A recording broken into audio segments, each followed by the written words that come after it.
Good morning, everyone. It is 9 a.m. and I'm calling this meeting of the Tax Committee to order for Thursday, April 23rd, 2026. Thank you for being here. There is not a quorum present, so we won't be approving the minutes for a little while or taking any official action on the bills in front of us. But as long as we have Representative Momanyi-Hiltsley here, I wanted to start hearing her bill, and then when we get a quorum, we'll lay the bills over. All right, so we are going to turn now to Rep. Momanyi-Hiltsley for House File 3873. Welcome to the committee. Thanks so much for being here. Thank you so much for having me. With tradition of presenting in this committee for the first time, I brought treats, hopefully. So let me quickly pass that out. Thank you very much. All right. Now, who started that tradition? All in favor of the bill? Please enlighten us, Mr. Chair. Thank you.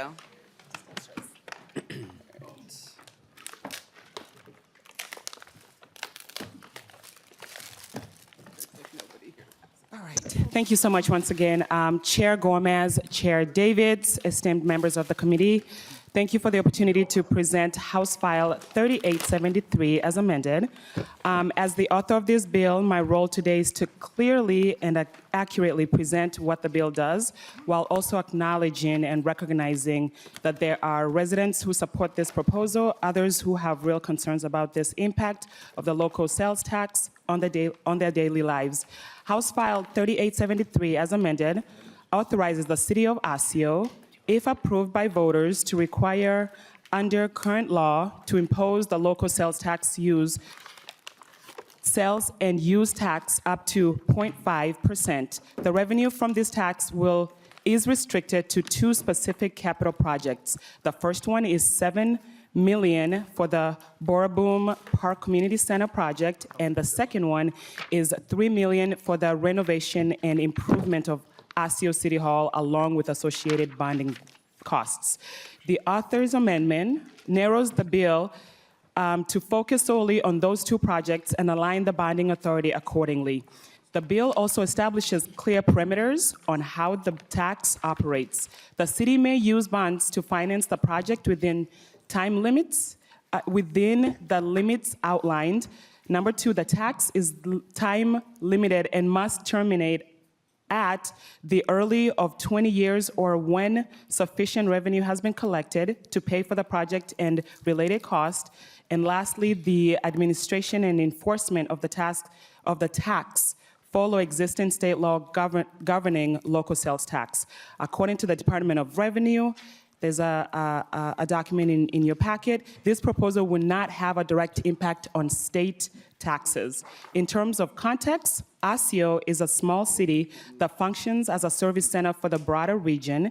Data shows that a portion of taxable sales and facility usage come from individuals who live outside of the city.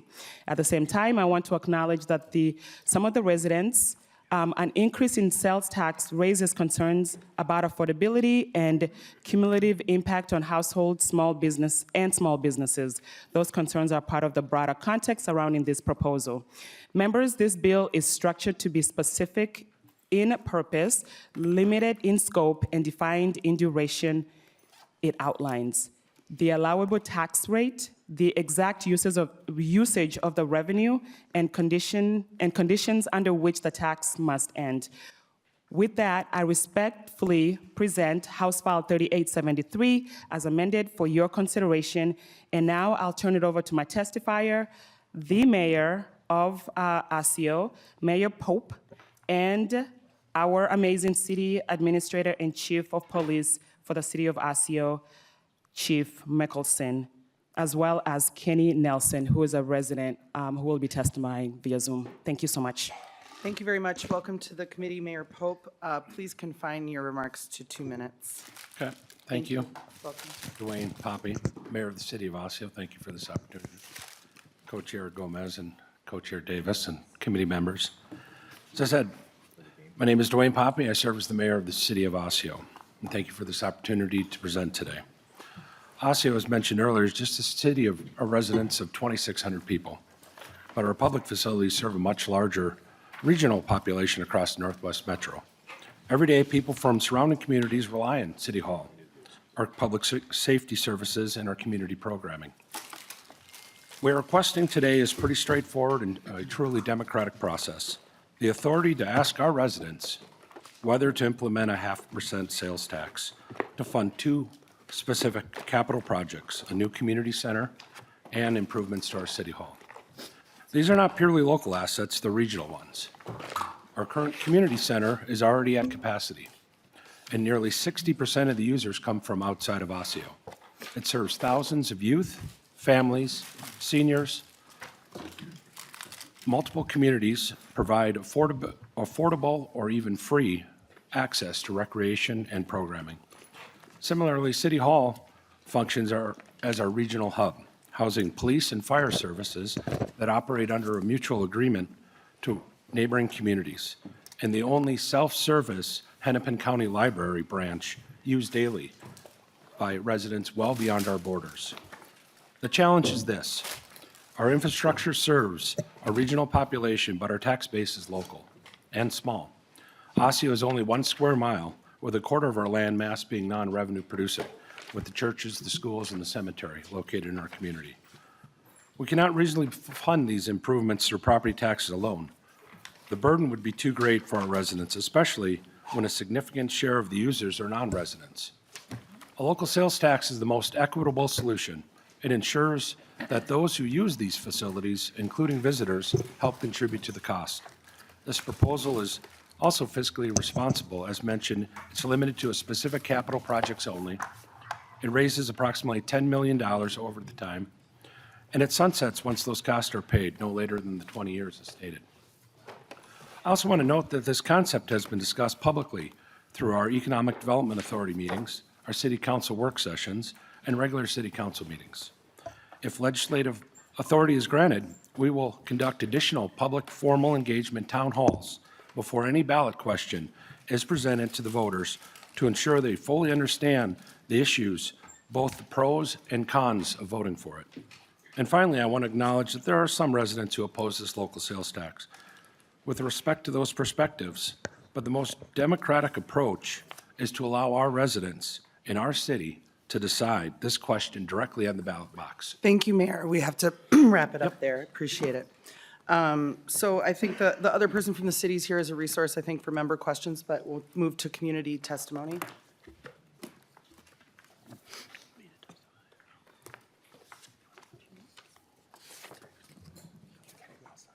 Sorry, Kenny Nelson on Zoom, please. Yes. Please introduce yourself for the record and proceed with your testimony, and please keep it to less than 2 minutes. For the record, my name is Kenny Nelson. Thank you for the opportunity to testify. Osseo is already taxed more than our neighbors in Brooklyn Park and Maple Grove. I can't speak for everyone in the city, but I can say for me and my family, we're not interested in this project. I don't know what your definition of regionally significant is, but within a few minutes, in less than 5 miles, in 3 different directions, you would find 3 different community centers. Yes, Osseo is a decently busy community center, as it is the most affordable in the region. I can rent the space in the current community center on a weekend for $100. The city administrator has described his vision for this new community center as a grand wedding venue that would be rented out for months and years in advance, possibly bringing in lots of money. I seriously doubt that I would be able to afford this new space, as 3 different community centers within 5 miles of Osseo rent for significantly more than $100. Although described as a hub for youth, the city has yet to spent a dime this year on activities, although it has budgeted $26,000 for a youth coordinator, which is yet to hire. Last year, they canceled the youth programming due to lack of participation. After years of complaints about broken and rusted playground equipment, we finally got a new playground that has been quite popular with the children. The school district put it in, not the city, which instead of investing in parks, the city decided to invest millions in a dispensary that is supposed to bring in lots of revenue. In 2 years, they haven't released any profit projections, although they have said they expect to make their investment back within a year of opening. They are currently asking you for the ability to tax residents $10 million when, according to them, the dispensary could bring in $1 million a year in profit. Therefore, I have serious doubts that this project is regionally significant and if sales taxes are the only way to finance as required. Please say no, as me and my neighbors do not feel like seeing the city waste more of our tax dollars for the city to try and sell us on this plan no one asked for, and the city hasn't bothered getting community feedback from in the first place. Thank you. Thank you for your testimony. Is there anyone else present who wishes to testify on this bill? Chair Gomez and Chair Davids, I'm Shane Michelson, the City Administrator, Police Chief. Is it okay if I? Great, yeah, please just keep your It'll be quick. comments brief. We're already spending kind of a lot of time on this bill, so. Please. Thank you. Thank you. I'm Shane Michelson, and I serve as the City Administrator and the City Police Chief for the City of Osseo. I appreciate the opportunity today. Osseo is a unique community. While we are just over 1 square mile in size, our impact does extend far beyond our borders. As the police chief, we do assist other agencies. Our fire does. It's all in a municipal campus, and we need this to help our residents with our community and our community center. We've become a regional hub for shopping, senior and youth programming, and pedestrian accessible amenities. However, this regional draw puts a significant strain on our aging infrastructure. Our city campus, which houses our police and fire and community center and the Hennepin County Library, is struggling to keep pace. While our current facility has served us well, the 2002 Community Center addition is no longer sufficient to meet the growing needs of our residents and neighbors. This project is about creating a modern, multi-generational community center that serves the heart of Osseo.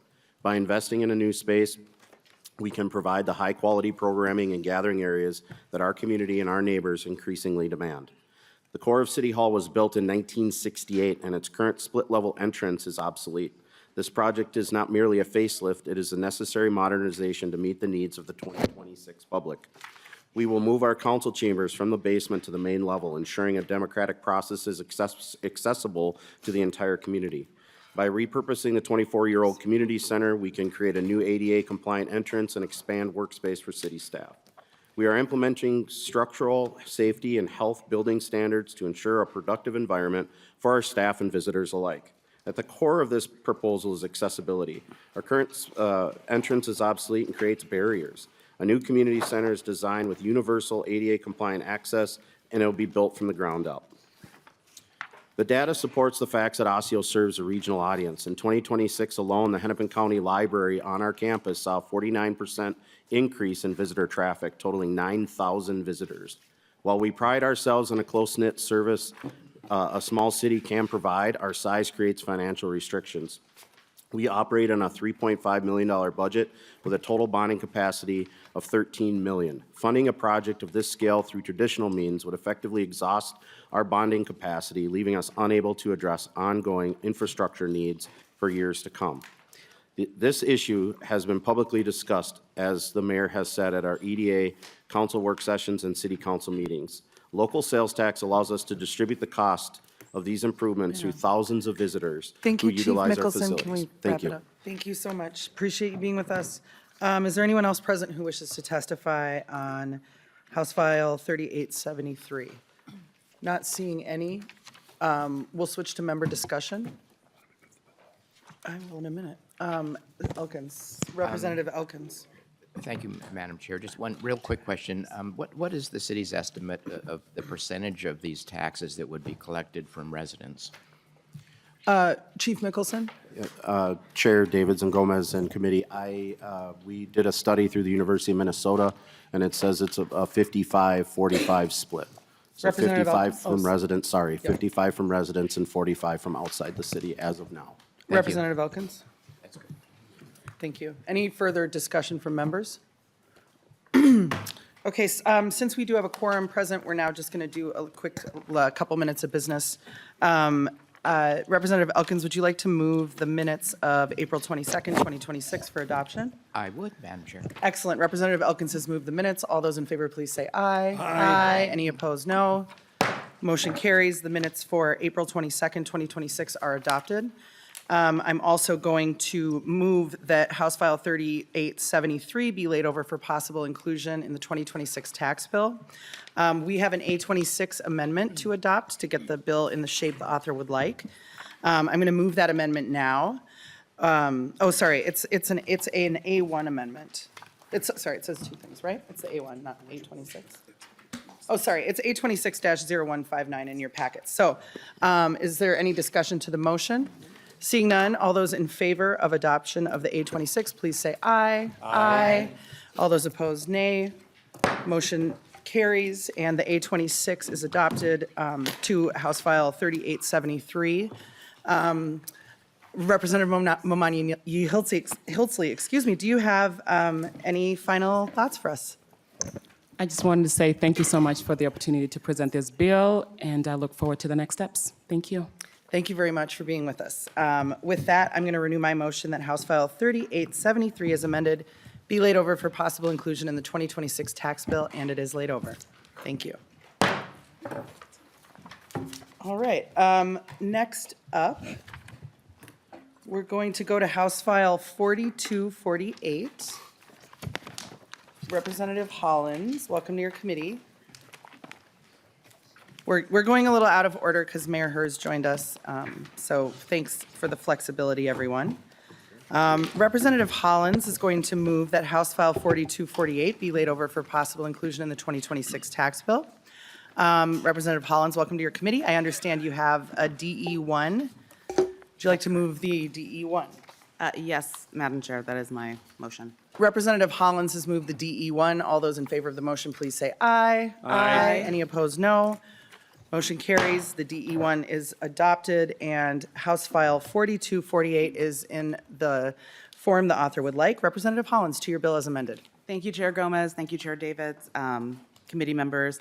So this bill as amended is a critically important extension to our existing half-cent sales tax.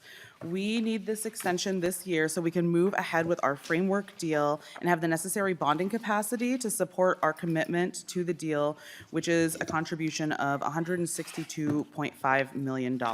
So this is an agreement, a framework deal between the City of St. Paul and Mayor Herr and the Minnesota Wild. The sales tax distribution is split between the arena, 40% of the proceeds, and 60% across council wards. These resources are especially impactful to our community, and in fact, some of the current proceeds were used to supplement financing a project just outside of my district with the North End Community Center. It's just half a mile down the road on Rice Street.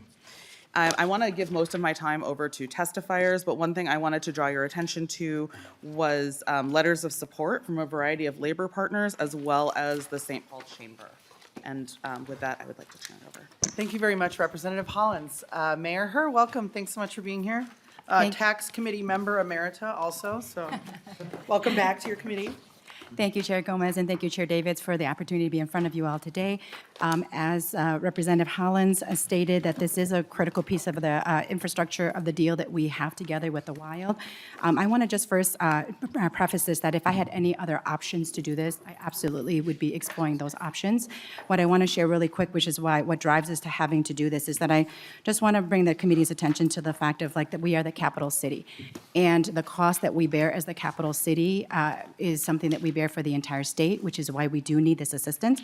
Just to share a couple of really quick things, that we have a huge park system that we pay for about $28 million, and the state made a commitment in 1974 that they would contribute 40% of the cost to this, and in 1985 they promised to do that, and yet since then we've only gotten 10% of that. So in a $28 million, we get 10% of that, which the state, which we pay for, and so millions of that the state is committed to and has never paid us for the ability to do that. So our taxpayers pay for that. In addition to that, because we are the capital city, we do make sure that everybody's First Amendments are heard, and so our police incur additional costs. In the last 5 years, we incurred $6.5 million of costs in order for public safety to deal with all of the additional activities here in our city. That's borne all by the City of St. Paul's residents. In addition to that, we went on 65,000 EMS runs last year. We are one of the only cities in the state that have EMS that runs with our city, and the cost of that is borne by our taxpayers as well. And that with increased cuts to healthcare, more and more people are relying on our EMS services to do that, and so that whole entire cost falls onto our city. And we know what HCMC is going through, and the fact that the cost for them and needing to have sales tax support for it, St. Paul is very much in the same situation. And when people come to our city and come to the arena, as recent as of last month, someone had a heart attack and they were not a St. Paul resident. It is St. Paul EMS that come to their services. We pay for the cost of all of that. And so we are asking for help from the state on this. We're asking for just an extension of the half-cent sales tax, in which would service our contribution to bonding in order for us to have this city asset be able to be usable. I want to just note for the record that even though the Wild is out of that stadium, of the over 300 events we have, they only actually use the stadium a third of the time. The rest of the time, it is used for other events such as statewide hockey tournaments. There is a regional benefit to it. We did include some of that in our one-pager so that you could see the regional benefit. Anyone who takes the LSAT exam to become a lawyer, they do it in our Roy Wilkins Auditorium. Anyone who is graduating from the City of St. Paul Public Schools graduates in those stadiums. And so there is a huge regional benefit to our to these particular state assets. And I just want to also share that yesterday there was an article written that we have investors from all over the country interested in investing in St. Paul because of the plan that we have that requires us to be able to, as a city, maintain our asset so that everyone is able to invest. You all know our city has not been doing well in probably the last 8 years. And so in order for us to be able to move our plan forward to grow our city so that we do not have to rely on state's assistance, is that we have to grow our city's economics and our residents there. And so I've said a lot, but I just wanted to make sure that we understand the framework for why it is that we're asking is that if I had another option to service these buildings which belong to the city, I would absolutely be doing it. But this is actually really critical for us.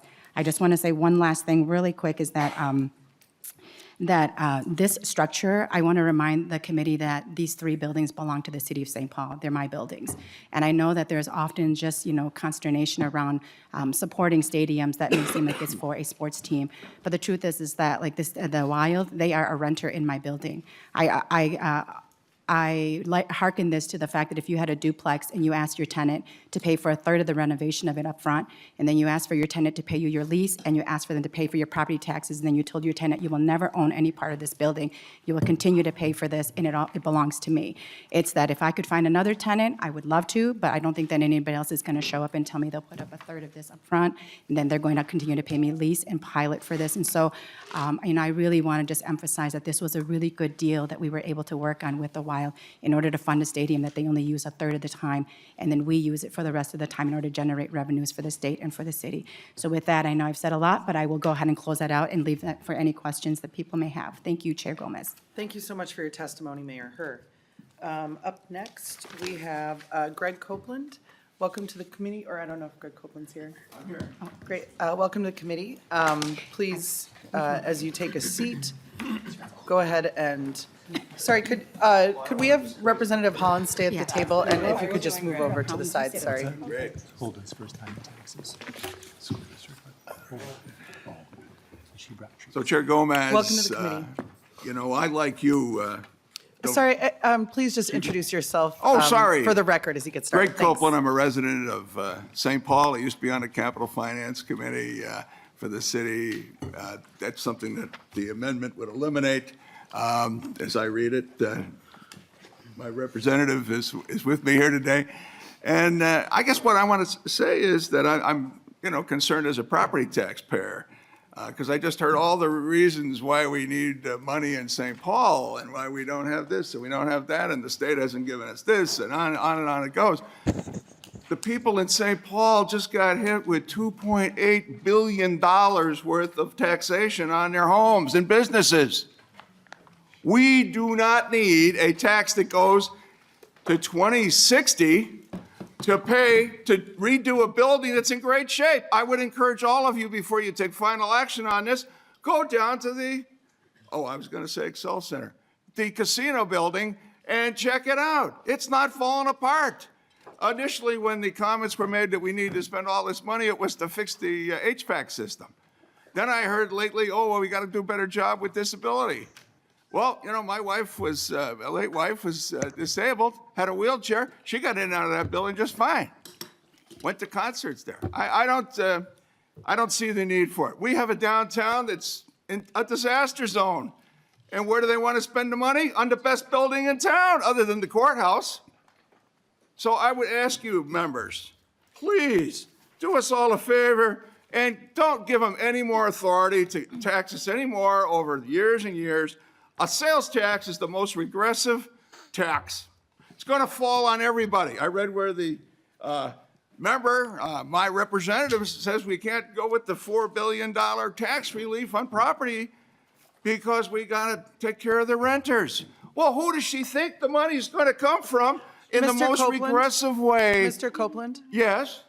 We're going to have to ask you to wrap it up, and we Okay. sort of we don't really talk about members of this body. Well, in I that was way trying to when talk we're- about the bill. We're Mr. friends. Copeland, I ran Mr. against you. Copeland. Yes. I'm sorry. I control the committee. Yes, Madam Chair, Thank absolutely. you. Thank you. Please Okay. conclude your comments, I Mr. will. Copeland. And when I hear that confine them this to is- the contents of the Okay, bill, not the I will. character of anybody in the room. When I hear that the best deal is this deal, I say, well, you know what? Plan A, as they referred to it, which Mayor Carter came up with, had the team paying $215 million and change. This plan, they're down to 166 and a half. So that's $53 million that they just saved. I don't know how that's a really good deal. And, you know, it's not a good deal for St. Paul to continue to pile up debt on a building that doesn't need it. We have a downtown that could use some help, and I'm sure they'll be asking for it, because I read where there's a park they want to build for $320 million, and they expect you guys to come up with, I think, $20 million at the legislature. And as you look at this proposal, $275 million worth of this $600 million plan is not funded by the city tax or by the owner. So Thank you, that Mr. leaves- Copeland, that for leaves your you guys. testimony. Mr. Copeland, All thank right, you for and your I appreciate testimony. your patience with my Thank you, but not we're bringing going to wrap treats. it up there. Thank you. Is there anyone else present who wishes to testify on House File 4248 as amended? All right, not seeing anybody approaching, we're going to move to member discussion. Representative Lee. Yes, thank you, Chair. I have a couple questions just about the bill and the proposal. So I don't know if they're better for the author or the city, but just want to better understand the bill. So it increases the bonding authority to $275 million. And I'm wondering if we can just get a clear breakdown of like how much of that would go to Excel or the Grand Casino Arena, and then how much of that would go to the Roy Wilkins. Welcome to the committee. Please just introduce yourself as you get started. Chair. My name is Neil Younghans. I'm the city treasurer for the city of St. Paul. And to that question, the $275 million includes the $162.5 million for the city's portion of the arena and the potential $75 million for the phase 2 of the Roy, and then any debt that's outstanding on the current portion of the arena. Representative Lee. Yes, thank you, Chair. So that's helpful. Thank you. And then I just wanted to clarify a comment that was made because I understood it the opposite way. So I think when we talk about taxes, right, there are like multiple different kinds of taxes. There's sales tax, property taxes, and income tax. And so what happens if we don't approve this proposal? Doesn't that mean that property taxes in St. Paul would go up? Can you explain that? I mean, either, you know, the author or the city. Whoever would like to can answer that. Mr. Chair, Yohannes. Representative. Without the extension of the sales tax, we would not be able to do have enough capacity to bond for this project. So I think we would have to really rethink our financial plan for the renovation. Representative Lee. Yes, thank you, Chair. Well, so we heard a claim, right, that like people are being taxed too much. But my concern is, you know, if we don't pass this sales tax, does that mean property taxes in St. Paul will go up? Representative Hollins, and then we'll go to Mayor Herr. Sure, thank you. Thank you, Chair, thank you, Representative Lee. I think you bring up a really good point, right? And one of the things that we heard was like property taxes are too high. Well, part of being a capital city is that we actually attract millions of people from outside of the city who are coming into the city and purchasing things. And the sales tax would allow people who are coming from outside of St. Paul, who are not residents of St. Paul, to contribute to a fund for something that they actually get to use. So that sales tax would effectively be distributing some of the wealth from outside of the city into the city so that we're better able to afford the things that are regional assets that are being used by people from across the entire state when they come to see a Wild game or come to see Taylor Swift, perform or something like that. And so I do think this is a more equitable way to move forward than increasing property taxes. Thank you, Representative Hollins. Mayor Herr. Chair Gomez, and to Representative Lee's question, that if this financing does not go through, we will still have to make renovations. We are, you may think that the building looks really great, but this building is 25 years old, the Grand Casino, that when that was built, that we do not have the same sort of HVAC systems, the same safety protocols, the same requirements then as we do now. And so there is actually quite a bit of work that needs to be done that we would still have to, that would fall on property tax owners. That if the Roy Wilkins has to, that when we have to then fund that ourselves, that will fall on property tax owners. Right now, the way the structure is made is that it is sales tax. It is not, and just to correct the record, this does not get paid by property tax owners the way it is currently structured right now. And I want to be very clear, last year when Mayor Carter came in, he did not have a deal with the Wild. This is the first time we've had a signed deal with the Wild. They did not have one before, and I also want to be very clear is that this building is not in great shape. And so I just want to make sure that the record is corrected on that. Thank you, Chair Gomez. Thank you, Mayor Herr. Representative Lee.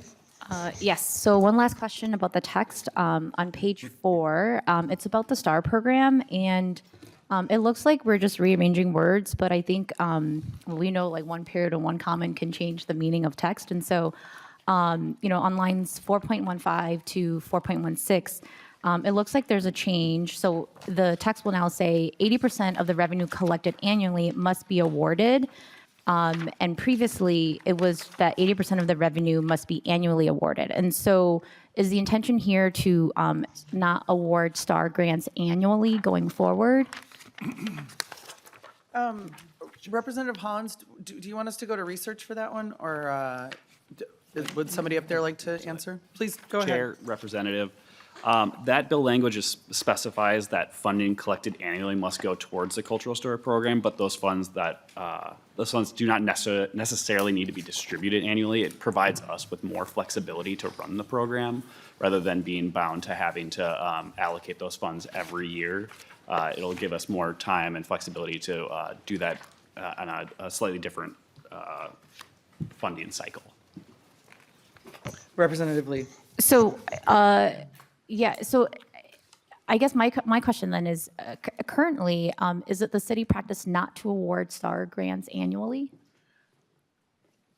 Mr. Younghans, excuse me. Dear God. Chair, Representative, currently we are awarding it annually. Representative Lee. Okay, Sorry. so you And would just- be changing that, right, for your flexibility? Yes, Mr. correct. Younghans, excuse me. Okay. Ripley? You would be changing that for your flexibility? Correct, yes. Okay. Ripley. Thank you, that's all I need. Great, thanks so much. Is there any further, Representative Roach? Oh. Sorry, we're going to go to Joy first, Swedzinski, and then Roach. Thank you, Chair. And I'll put my questions both together in order of time. One of the questions I have is it removes the requirement that the city provide a report to the legislator annually for tax revenue. I always like transparency and I always like reporting. Why are we removing that?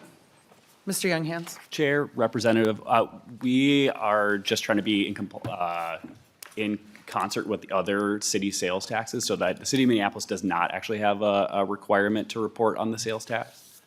So we just want to be in compliance with or in concert with the other city sales taxes. Representative Joy. Thank you, Madam Chair. And then the other question I have is, the bill as proposed to be amended also removes the requirements that the citizen review panel consist of 3 residents from each of the 7 city council wards for a total of 21. It's removing, again, more oversight, and I'm kind of curious why that's happening. Mr. Younghans or somebody else, whoever would like to take it. Mayor Herr. Chair Gomez, Representative. So we have been challenged as a city to be able to get representation, and then when we don't have the proper representation, we can't actually move business, and it's difficult for us to have quorum. And so what we're doing is moving to a model that has less people, but would still be represented, and so that they can, part of the problem with why we couldn't sometimes get STAR grants out was because it is very challenging, especially many of the wards, to get 3 people represented from each ward. And so that just gives us some more flexibility, being able to move business faster and be able to get those grants out. Representative Joy. Thank you, Madam. Thank you. Chair Swedzinski. Thank you, Madam Chair. I was just kind of looking at the bill. Is there a vote, like a lot of the other sales taxes that we're seeing that come before us for the small towns, that it goes to the voters as a referendum. Is there a vote for like the residents on this? Representative Hollins. Thank you, Madam Chair. Thank you, Chair Swedzinski. So this has already been voted on, right? This is an extension of a tax that's already been voted on, and I think there's good precedent to say that we don't have to have a referendum. We've certainly seen other extensions of sales tax come through without a referendum, having folks to vote on it again. And in fact, this language does have a referendum in it, and the Senate version does not, because Senate council didn't believe that it was necessary based on history. It would certainly be our preference that we don't have to have yet another referendum. Chair Swedzinski. Okay. Up next, Representative Roach. Thank you, Chair. A question for the testifiers. I see that the arena has been renamed the Grand Casino Arena. The amount that they paid for the naming rights hasn't been disclosed. Reports have been that it's a 14-year deal in the amount of $10 million a year. Is that accurate? Mr. Younghans or Mayor Herr? Thank you, Chair Gomez and Representative. So that actually was not a deal that we made with the Grand Casino for the renaming, so we weren't paid anything for that renaming of that. That is actually a private transaction between them and the Wild Stadium, so, and the Wild, I'm sorry. So we don't have any information on that. Okay. Representative Roach. So I'm confused. So St. Paul owns the building. They're the landlord of the building, but they didn't have a say in the naming rights of the building. The renter, who rents it 30% of the time, had that, but didn't disclose the amount in which they received for that. Mayor Herr. Is that correct? Sorry, Mayor Herr. We can get you more information on that, Chair Gomez, because we were not a part of that structured deal. I don't have any information, and that happened before I became mayor of the city of St. Paul, and so we can absolutely get that information and get it back to the committee.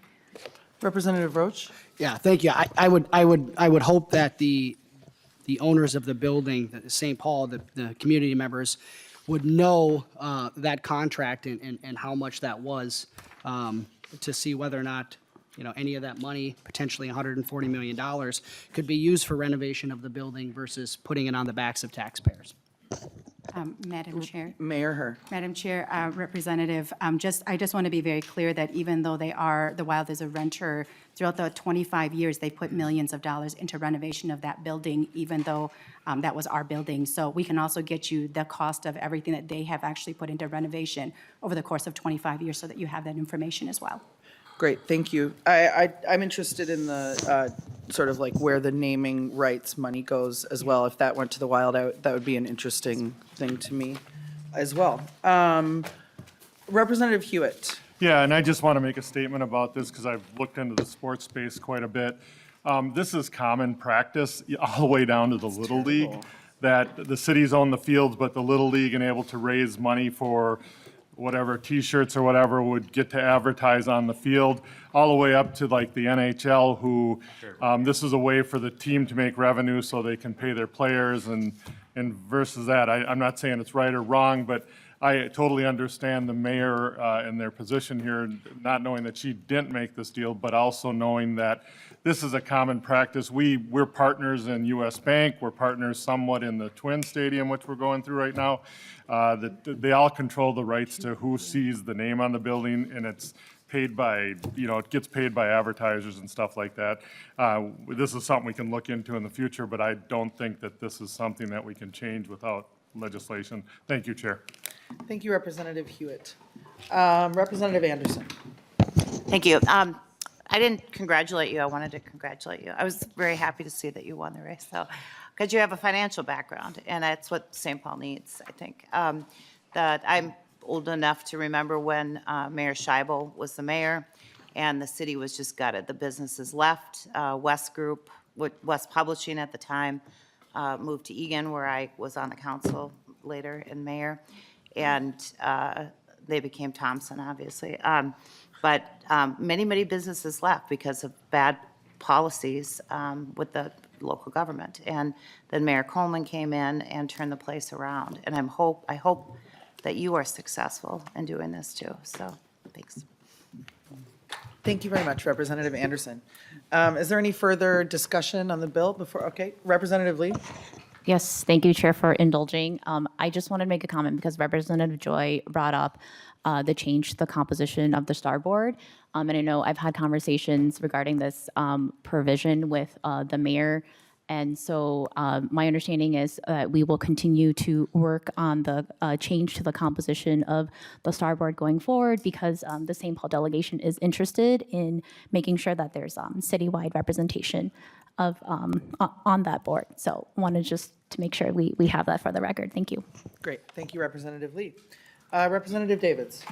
Thank you, Madam Chair. And a comment was made earlier about how this would raise property tax. Actually, local option sales taxes reduce property taxes in a great way. I would not like to see all this money on the property tax, but if you can get 50% of the people from out of town paying for it, that sounds like a good deal to me.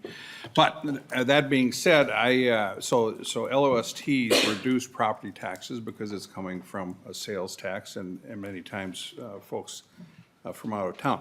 But I just have, on the Star Board, I have a recommendation. If you have trouble getting folks on that, I would nominate Representative Hewitt. All right. Representative Hewitt has been nominated. Are there any seconds? I had to wake up there, Chair. Just give up the Chair Davids. Okay, that was it. Great. Wonderful. We'll just go for some final comments to Representative Hollins. Mayor Herr, if you had something you wanted to share with us as you leave, that's fine also. Thank you, Chair Gomez, and thank you for indulging me. And then I just want to say thank you, Representative Anderson. I think that, as you all know, when we're trying to bring something back, there's many pieces to it. This is just one piece of it. There was a comment before about like building this $300 million park. That's actually a Ramsey County project, and that's going to actually have housing on it on top of that. Like, we can only grow our city and reduce property taxes if we're growing the commerce, we're growing businesses, that we're growing housing in our city. And right now, we're all putting in about $1 billion into downtown St. Paul within this and Ramsey County and all of our private partners. And because of that we are also attracting investors from out of state who've said they're going to bet on St. Paul. But that requires every piece of everything that we're putting together in order to do that. And I'm hopeful that in order to do that we're going to grow the tax base, and then we're going to be able to reduce people's property taxes. That's going to happen. It's going to take a number of years to do that, but it starts with this. And so I really appreciate your willingness to listen and to consider this bill. Thank you very much, Mayor Herr. Representative Hollins. Thank you, Chair Gomez. Thank you, committee members, for hearing the bill. I want to emphasize everything that Mayor Herr says, and also recognize that, for better or for worse, the stadium is an economic driver of downtown St. Paul. And it is a way that we bring in dollars from outside of the city to support things that the city is doing.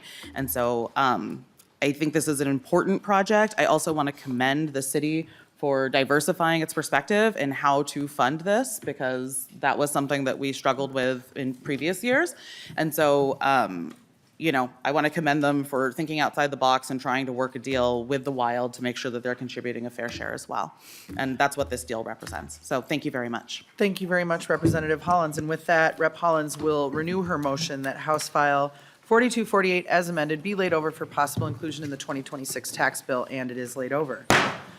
All right, so we still have a big agenda to get through. We're going to move now to hearing the governor's bill because the commissioner's been kind enough to join us. Apologies for keeping you waiting, Commissioner. And then after that, we have a number of additional local option sales taxes. There are a number of testifiers signed up to testify on the governor's bill. We're going to ask people to keep their comments brief. Especially if you are wearing a blazer, and I've seen you before around here. So thank you. With that, we'll go to House File 5055. Welcome to the committee, Commissioner. Thank you very much, Madam Chair and Chair Gomez, Chair Davids. Thank you so much. I am Paul Marquardt, the Commissioner of Revenue for the state of Minnesota, and very pleased to be here to present Governor Walz, Lieutenant Governor Flanagan's supplemental tax budget. And it looks like we're already set up here. So I'm joined at the table by Madeline Hera, who's our State Program Administrative Coordinator, who will be working the slides and so forth. So again, I know you're busy. Thank you so much for hearing the bill. And Chair Gomez, Chair Davids, thank you for authoring the bill also. So moving to the first one here, basically the entire governor's budget is based on to have a responsible and balanced budget. And so with the proposal he has with the tax portion and this, it leaves $3.7 billion on the bottom line in this biennium and $1.8 billion to the good in 28-29. And if you include inflation, there's still about $800 million to the good. And that's the key is, as the governor, to make sure we have a balanced budget. So we'll just move to the next one, kind of broken up into major goals. Make Minnesota the best state in the nation for children and families. And one of the big proposals here and a big priority for the governor is a really expanded child-dependent care credit. It would be by far the largest in the nation. And the governor, as you have heard many times, have always made it his mission to make Minnesota the best state in the nation for kids. And the big part of this is a new young child credit. And it's really modeled off of Representative Katitza Watoon has had this kind of this young child credit for many years that's been proposed. And what it does is that if you have a child from 0 to 4 years of age, the credit is greatly enhanced. And in this governor's proposal, if you have a child 0 to 4, one child, that credit would be maximum of $3,000 for child care expenses, a $3,000 credit. And if you have 2 or more children in that age group, it's $6,000. So for a lot of families, it would be a $3,000 or a $6,000 tax benefit. And overall, this would provide middle-income families with a tax cut of about $150 million a year. So the big thing is that young child credit. About 104,000 families would benefit, and about 61,000 families would qualify for that young child credit, which would be very significant. Then next slide, please. Very good, you're way ahead of me. So this just kind of explains that kind of the key here is that the phase out begins at about 120,000 income. By the way, I know you had Eric Willett from the Department of Revenue here talking about the incident report. And if you go with married families, the median income is $150,000 now in Minnesota. So this would start, you'd get the maximum benefit up to $120,000, and then it would completely phase out by $170,000. So it kind of gets into that area of kind of middle income families. 26 states have a child and dependent care credit. Not all of them are refundable. This one would be refundable. And I would just say that if this could pass, combined with the child tax credit already in law, this really would make Minnesota probably the top state in the nation, if not one of the top, as far as in the tax code for families. Because we have one of the largest standard deductions at almost $30,000. We have one of the largest dependent exemptions at $5,200 per dependent. So if you have 2 parents, 2 children, the first $40,000 of income is not taxable in Minnesota. And what even makes it probably better than states that don't have an income tax is you have refundable credits that actually lessen the burden, and this would really do that. So it would really, for families and children, make Minnesota really top-notch when it comes to the tax code. Why do we need this? Those are numbers there just for you to look at later on. But does this solve all of the child care concerns and problems? Absolutely not. I mean, there is still availability, getting child care providers, costs and all those type of things. But the governor and I were in Duluth a couple weeks ago with childcare providers and parents and so forth, and they said this would be a big step in affordability, really one of many things that could help kind of address the childcare situation, but this would be big for affordability. And the last slide on this is just some benefits. I think, the first three are really important, recognizing the parents' dual role of working in the labor force, but also providing good care for their dependents, enhances family well-being, and I think really important, reduces gender inequality and making a stronger workforce in economic growth. Okay, so we will move on to the next area, maintaining Minnesota's competitive edge. So you've heard a lot on federal conformity, but we are a static conforming state, which means we are statically conformed to all federal provisions up to May 1st of 2023. This bill would move that to March 1st of 2026. So basically, we have to take action to conform. Otherwise, there isn't. We're not a rolling state which automatically conforms, and then if you don't want to conform, you have to take positive action. So we are one of 18 static states. So what do we look at? What's in the governor's and lieutenant governor's thoughts when they look at priorities? It's, trying to have a minimum impact on our customers, trying to reduce the level of complexity, which of course, if you don't conform, makes things more complicated. And then also the impact to state revenues and policy and so forth. So let's take a look at what's in the governor's and lieutenant governor's proposal. So what I have here is not every single item, but kind of the large conformity cost items. And if you look at these numbers in parentheses, it's the first biennium and then the second biennium, and in millions. So these are the largest cost items. And the largest cost item is the modification of the limit on business interest deduction. Right now, that's limited to 30% of the income, and the income definitions were increased, so that will help businesses. Enhancement of the dependent care credit, which basically is going from 35% of expenses to 50%. Increase the dollar limitation for Section 179, basically taking that limit that you can full expense from $1.25 million to about now, because of inflation, $3.13 million. And then there's some other. So those are all in the bill, and those are cost items. Next slide, please. So these are also in the bill, but they are revenue gainers. And the big one is this first one, the enhancement of the employer-provided child care credit. And let me just go over quickly how this works, because you can see it raises $241 million into the next biennium. So the federal H.R. 1 greatly enhanced the employer-provided child care credit, where it used to be 25% of expenses up to a maximum of $150,000. Now it moves that to 40% of the expenses up to a maximum of, instead of $150,000 credit, a $500,000 credit. And if you're a small business, which is $31 million of gross receipts averaged over 5 years, that actually goes to 50% or $600,000. So it's 4 times more. So there's going to be a lot more credit taken by employers providing this child care credit.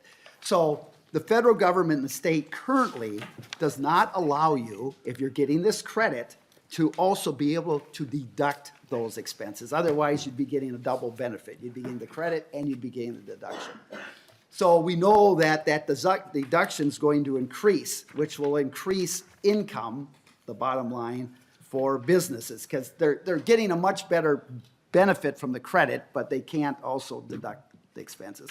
That flows down to the state. And the state, while we don't have the credit, we have never provided, nor have federal government allowed you to take that deduction. So that now flows down to the state revenues, and that's where that increase comes from, the increase that is spent on those. Some of the other ones is the floor now on deductions, the bonus depreciation, and so forth. Next slide then are some large cost items that are not in the supplemental tax budget proposal that you're seeing here. And the big one is the full expensing on research and experimental. And that's, 320 million roughly. And that is mainly because of cost. That is mainly why that is not in there. Another big one that is not in there is the qualified opportunity zones. And there's just are some concerns about the effectiveness, and we can certainly go into that more, but that one is not in there. I want you to take you down to that chart if you would. So the conformity for what you see here with the governor's proposal on conformity is that first line, which means it's a cost of about 1.2 million, but a revenue gain of about 268 million into the second biennium. But if you take that employer enhanced credit out, which is the second line, you can see there's what you have. You actually have a $127 million tax cut in the first biennium and a 26 million increase into the next.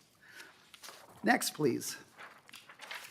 So I don't know if this committee has talked yet at all about the pass-through entity tax. Never heard of it, Mr. Commissioner. Yeah, okay, have you? So I am not going to spend more time other than to say that the governor does support this provision, and it does provide about a $400 to $500 million tax benefit on the federal side for businesses.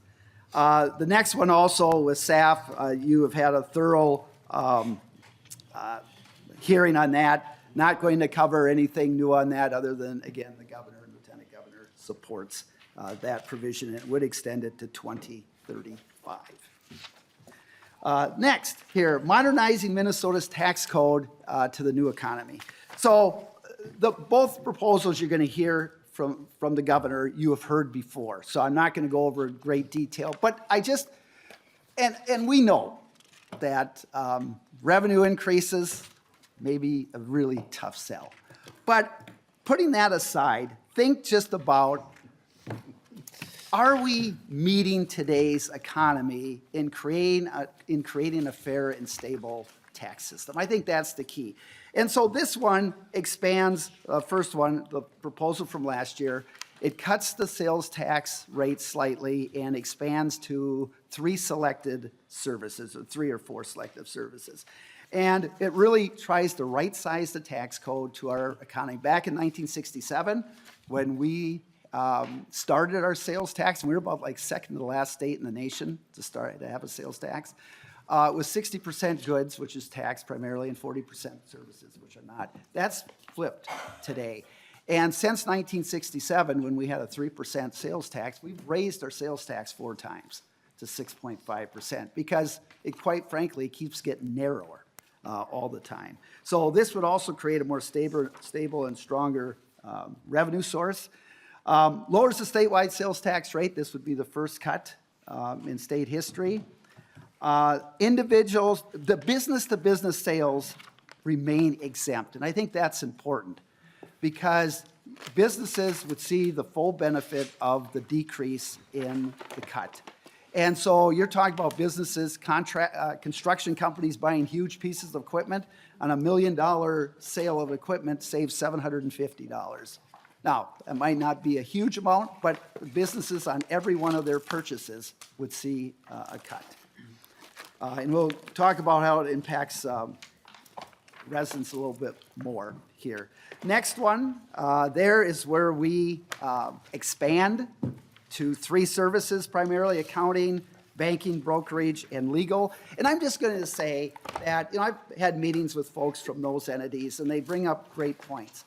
But when it comes to services, and these aren't all of them, when you look at the tax expenditure report, the business-to-business is about $4.8 billion that isn't taxed.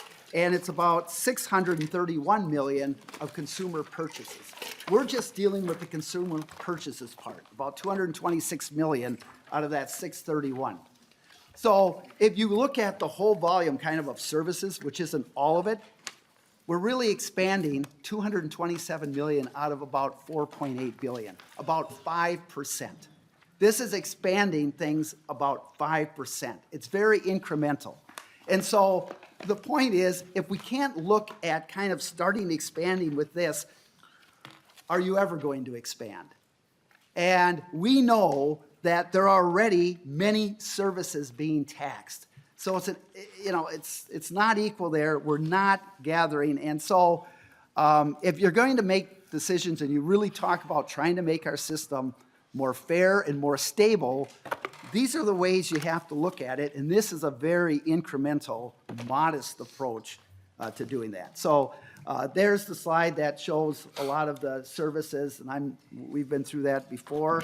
So I'm going to go to the next slide. Those are excluded ones. Okay, we'll go to the last slide here. So, okay, there's a number of excluded ones. We'll go back. As you can see, again, this is from last year. So if you're with an accountant filing your taxes on the working family credit or child tax credit or something, that is not taxable.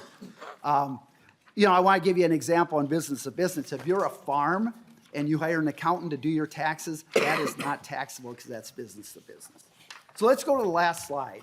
And one reason why the governor selected these certain services is because this is a way in which you can make the sales tax, which you have heard is regressive, you can make it less regressive. And let me just show you how that works. If you look at the sales tax rate cut is $96 million. The total service expansion is $227 million. But according to Department of Revenue Research, in looking at Federal Consumer Expenditure Survey, about 10% will use an attorney in a year. So if you take the attorney out, which is 10% of the users, you can see if you look at that next to the right, that chart, the tax cut's $96 million and accounting financials $95. So for the remaining 90%, you actually have a wash. And yet you've expanded, made your system more stable. And so the average household, if you wouldn't use any of these selective services, would see a tax cut of about $32 a year. And we know about 25% will use legal services, accounting, and another 25% financial. So I think you can safely say that really a majority of folks will see a slight tax cut, quite frankly. And even if you do use some of the selective services, the very last bullet there, if your limited services are $470 or less, because that equals the $32, you're still benefiting. So the average accountant is about $270 if you go to an accountant. So even if you use an accountant, that's $270. You still, if you don't use any other selected services, you're going to see a cut. So it's a way to, this is an expansion, a very thoughtful way in choosing selected to expand the base, make the sales tax less regressive, and have a stable tax. Next one we're going to move to then is the social media tax. Establishes a tax, and this is also something you have heard in the past. But basically, it taxes the activity of the collection of consumer data by social media platforms. And I think those next two small bullets are important. Consumer data has a value to it. And social media platforms are capturing that data for consumers at no cost and then using that data to make a profit. This social media tax is a way to bring some of that value back to the consumer. This will raise about $100 million a year. In the governor's proposal, it does not go to the general fund. It goes into a special revenue fund, which goes to ensuring that workers and businesses are prepared to compete and succeed in our new AI global internet economy. So it goes into a fund that this committee, Council on Artificial Intelligence Readiness, will look at providing to make sure, help businesses that they have needs in training, in new equipment, whatever, to meet the AI. Because we know there's going to be a change in the workforce. This helps adjust that, and it can meet that. So this doesn't go to the general fund, dollar for dollar. It comes back to help businesses and workers. Next, please. It's based on the number of consumers, as you can see there. Basically, the number of consumers is a proxy for the value that consumers are providing by giving up their data. But it's graduated, and even at 10 million, let's say you have 10 million consumers, it would be about $5.60 per consumer. So as a consumer's data, their value worth $5.60 a year. Next slide Here's some differences that I think you might find kind of interesting. It's a new economy. This social media platform is a very unique industry with a very unique business model. And here are some differences. So businesses in a traditional business model sells goods and services to consumers to earn profits. That transaction is taxed. Social media provides free services. Consumers watch it. They watch advert, they provide data, and that generates a profit, but that transaction is not taxed. Companies pay taxes, let's look at mining taxes, on extracted minerals from the land. And they pay taxes on that. Social media platforms extract data and value from consumers, but there's no tax there. And finally, profits earned today through tangible resources made in factories. In this new economy, these resources which profits are made are done out in the cloud. They're intangibles, they're tough to measure. So is this the right way to kind of get at a part of the economy, value, is this the right way? I don't know for sure, but we really need to start looking at this because this is a huge part of our economy that the normal tax system just doesn't fit towards. And it's not only bringing in revenues that should be coming in, but it's a fairness to a lot of other like-kind businesses that are paying taxes on very similar services, but they just have a different business model, but wind up providing value in the same thing that they're taxed on, and this is not.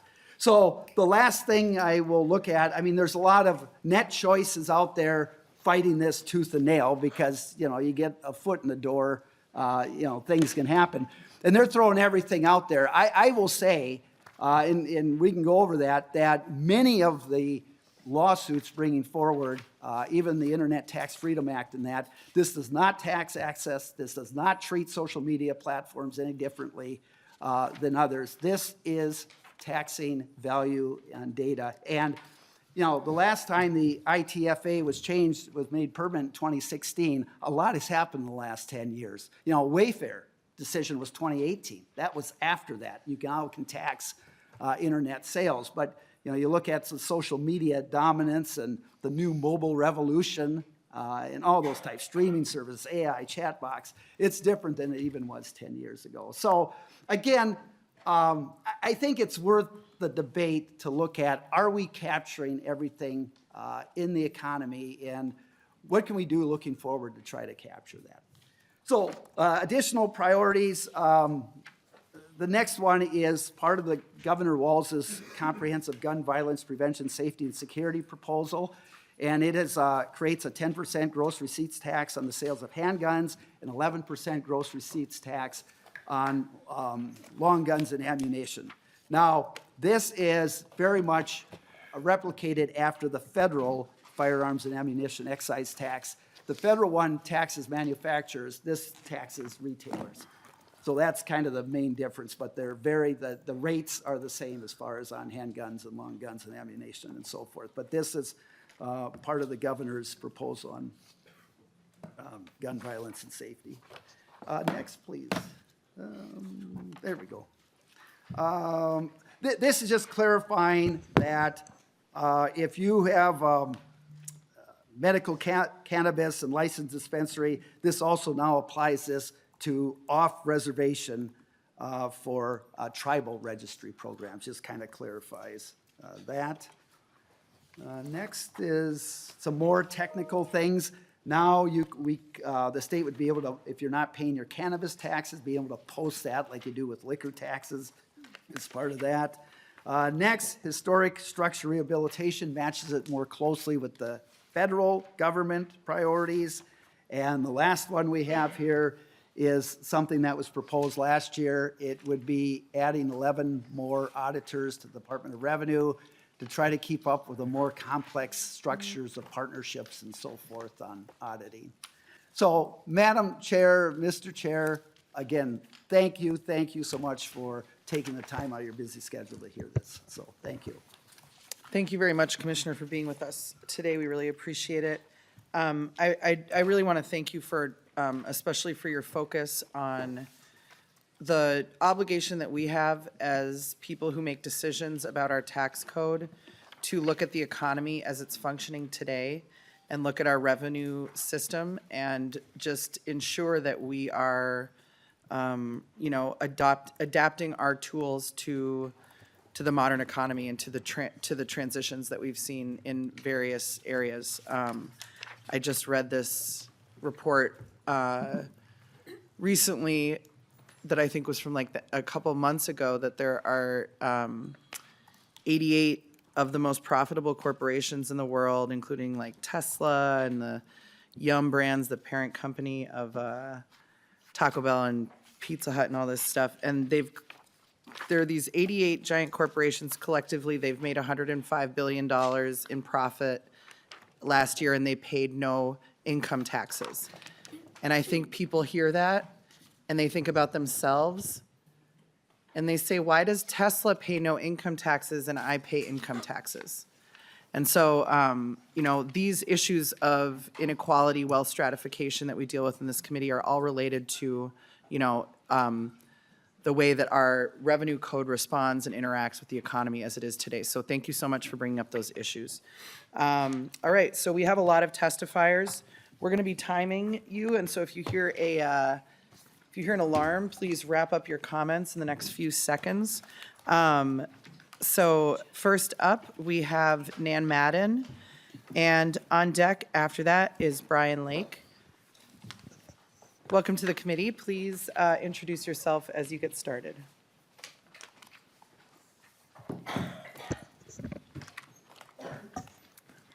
Good morning, Madam Chair, members of the committee. My name is Nan Madden. I'm Director of the Minnesota Budget Project, and thank you for the opportunity to testify today.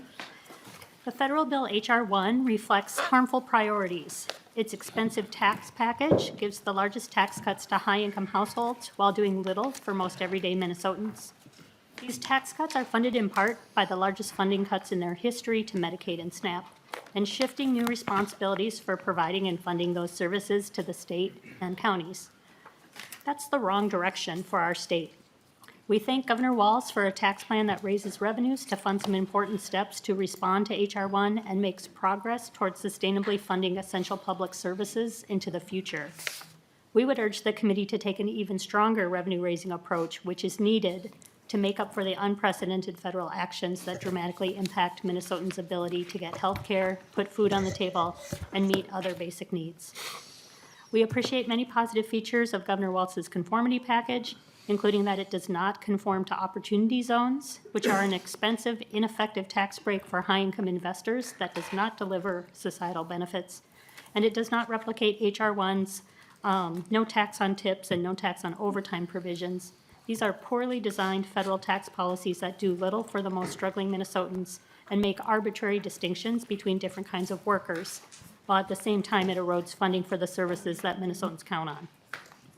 Governor Walz's tax plan also lifts up other important revenue conversations, including the potential for modernizing our state's sales tax to reflect today's economy, and what role our tax policy should play when large tech companies are not contributing towards the public good in proportion to their profits or their impact on society. Finally, we also appreciate that Governor Walz would invest in tax compliance, which is another responsibility being shifted to the states given the deep cuts to the IRS. Thank you.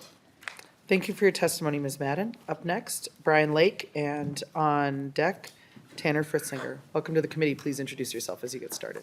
Thank you, Madam Chair. My name is Brian Lake. I represent the Minnesota State Bar Association. The bar is very concerned about the proposed sales tax on consumer legal services, which will be very harmful to low-income and average-income Minnesotans, like an abused woman who's seeking an order for protection, a single parent trying to collect delinquent child support, someone being sued for a debt they don't actually owe because of identity theft, and many other types of cases. And while we don't support expanding the sales tax to business services, I do want to point out that because this is a consumer-only tax, it's going to create situations where individuals will have their legal fees taxed when they're in litigation against entities that will not.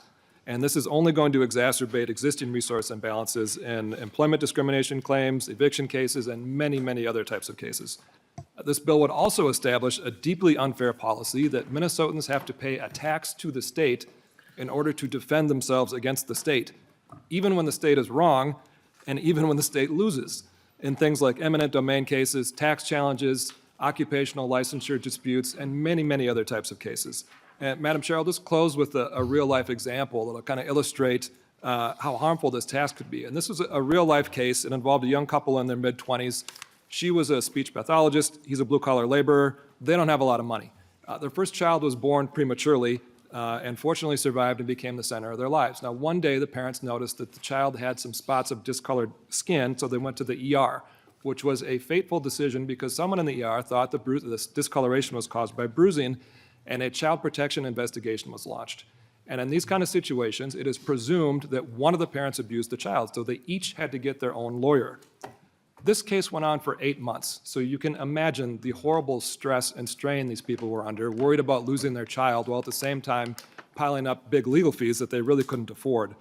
Fortunately, their lawyers were able to prove that the discoloration on the baby's skin was due to the premature birth. It had nothing to do with any kind of abuse.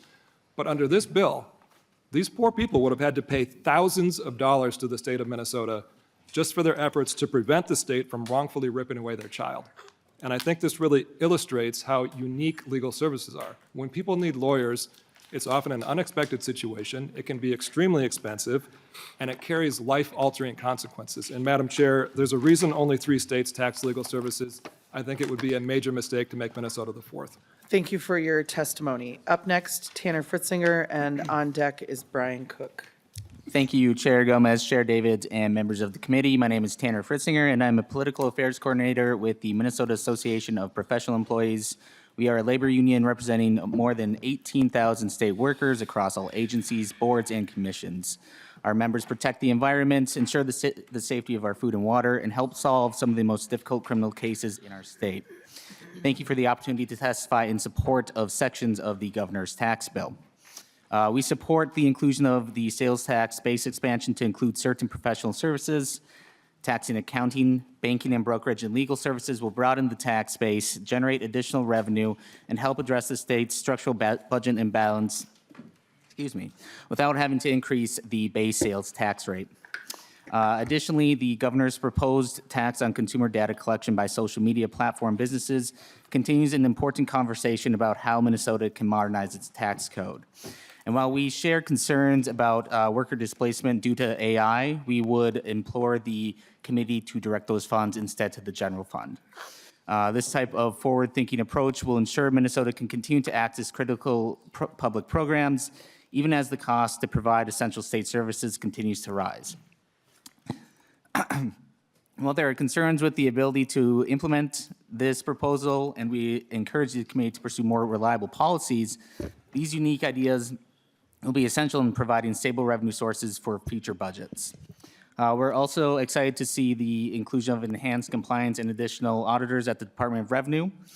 Minnesota needs to seriously consider substantial revenue raisers, not just cutting expenditures, to address its structural budget imbalance. Modernizing and expanding the tax base will give the state the resources it needs to meet current obligations and prepare for future challenges, without having to raise rates or undermine the quality and accessibility of public services that Minnesotans rely on every day.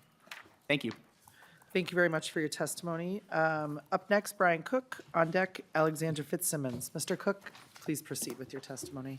Thank you, Chair Gomez, members of the House Taxes Committee. My name is Brian Cook. I'm the Director of Tax, Fiscal Policy, and Elections for the Minnesota Chamber of Commerce. The Chamber represents more than 6,300 businesses of all sizes in all corners of the state who employ more than 500,000 employees. This morning, I would like to share some of our thoughts on the governor's proposed supplemental tax bill, House File 5055. In the interest of time, I won't speak on all of the provisions we support and oppose and direct you to the letter we have submitted as written testimony.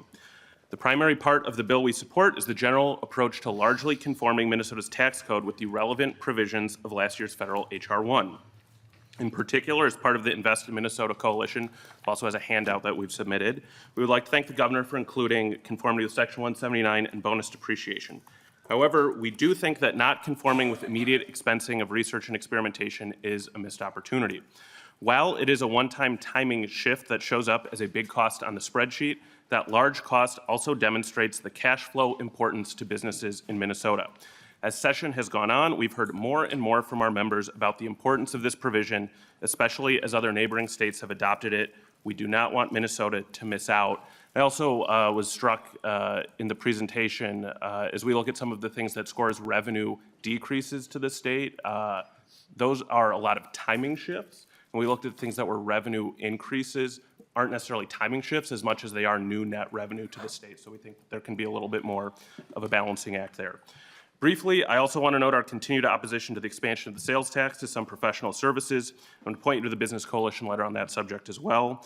We also still oppose the social media tax proposal, which I've testified against in the past.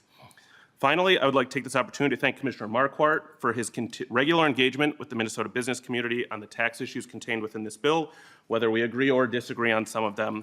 We look forward to continuing to work with the Commissioner, the Department of Revenue, members of this committee to deliver a tax bill that improves the business climate in the state to the benefit of all Minnesotans. Thank you. Thank you for your testimony. Oh, good timing, Mr. Cook.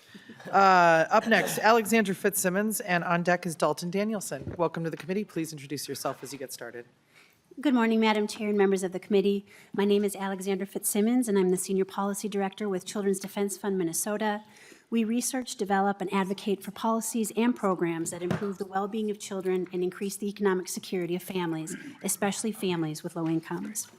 We appreciate Governor Walz and Lieutenant Governor Flanagan's proposal to expand the Child Independent Care Credit. This expansion responds to significant pressures Minnesota families are facing and takes meaningful steps to help offset the high cost of child care. Child care is essential to both family stability and children's well-being. For families with low incomes, it is often one of the biggest barriers to maintaining employment and providing consistent, stable environments for children. 80% of Minnesota children under age 6 have all available parents in the workforce. At the same time, Minnesota families face some of the highest child care costs in our country. The average cost of child care for an infant in the metro is $23,000 for center-based care and $12,000 for family child care. And the average cost in greater Minnesota is $15,000 for center-based care and $9,000 for family child care, amounts that are out of reach for many families without support. House File 5055 increases the amount of credit families can receive while recognizing the economic challenges of families with young children. That matters because research shows that even a $100 increase in the Child Independent Care Credit increases employment among mothers with young children. While the proposal will reach more than 100,000 families with an average credit of about $1,800, families with the lowest incomes who face the greatest barriers are likely to see smaller increases because the credit is tied to out-of-pocket expenses. While we support efforts to address child care affordability through tax policy, we also encourage continued focus on policies that more directly reach families with lowest incomes, including the Child Tax Credit Newborn Bonus, which received strong bipartisan support in this committee last session. Likewise, additional investments to expand access to child care statewide remain critical. For infants and toddlers, there are only about 19 licensed child care slots for every 100 children with working parents. Raising revenue must be part of our state strategy to create a Minnesota where all children thrive. The Governor and Lieutenant Governor's child-focused proposal is a step forward in helping Minnesota families manage child care costs while supporting children's well-being, especially in their earliest years. Thank you for continuing to place children and their families with fewer financial resources at the center of your committee discussions and decisions. We're grateful for your time and your service. Thank you very much for your testimony. Up next, Dalton Danielson, and then Eric Harris Bernstein. Welcome to the committee. Please introduce yourself as you get started.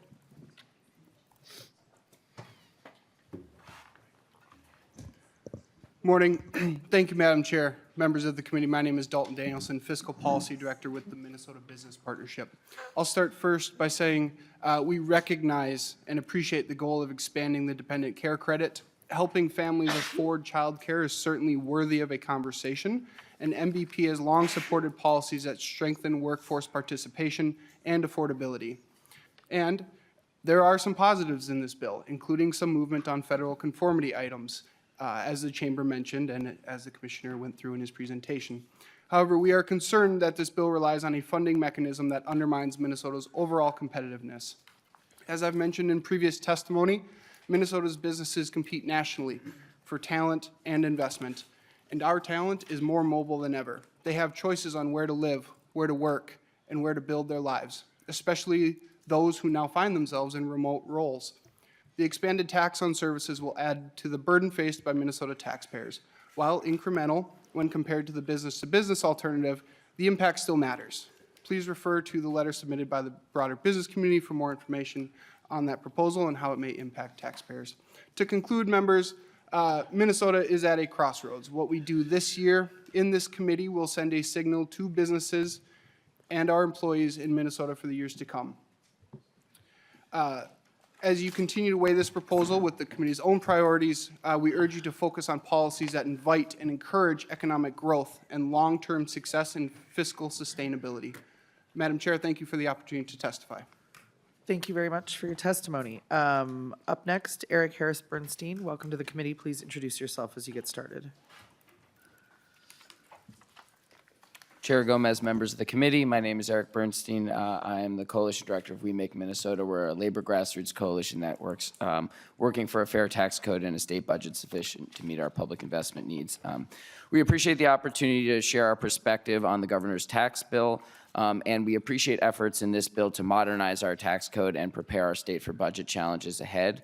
I'm going to highlight two articles in particular, or sections.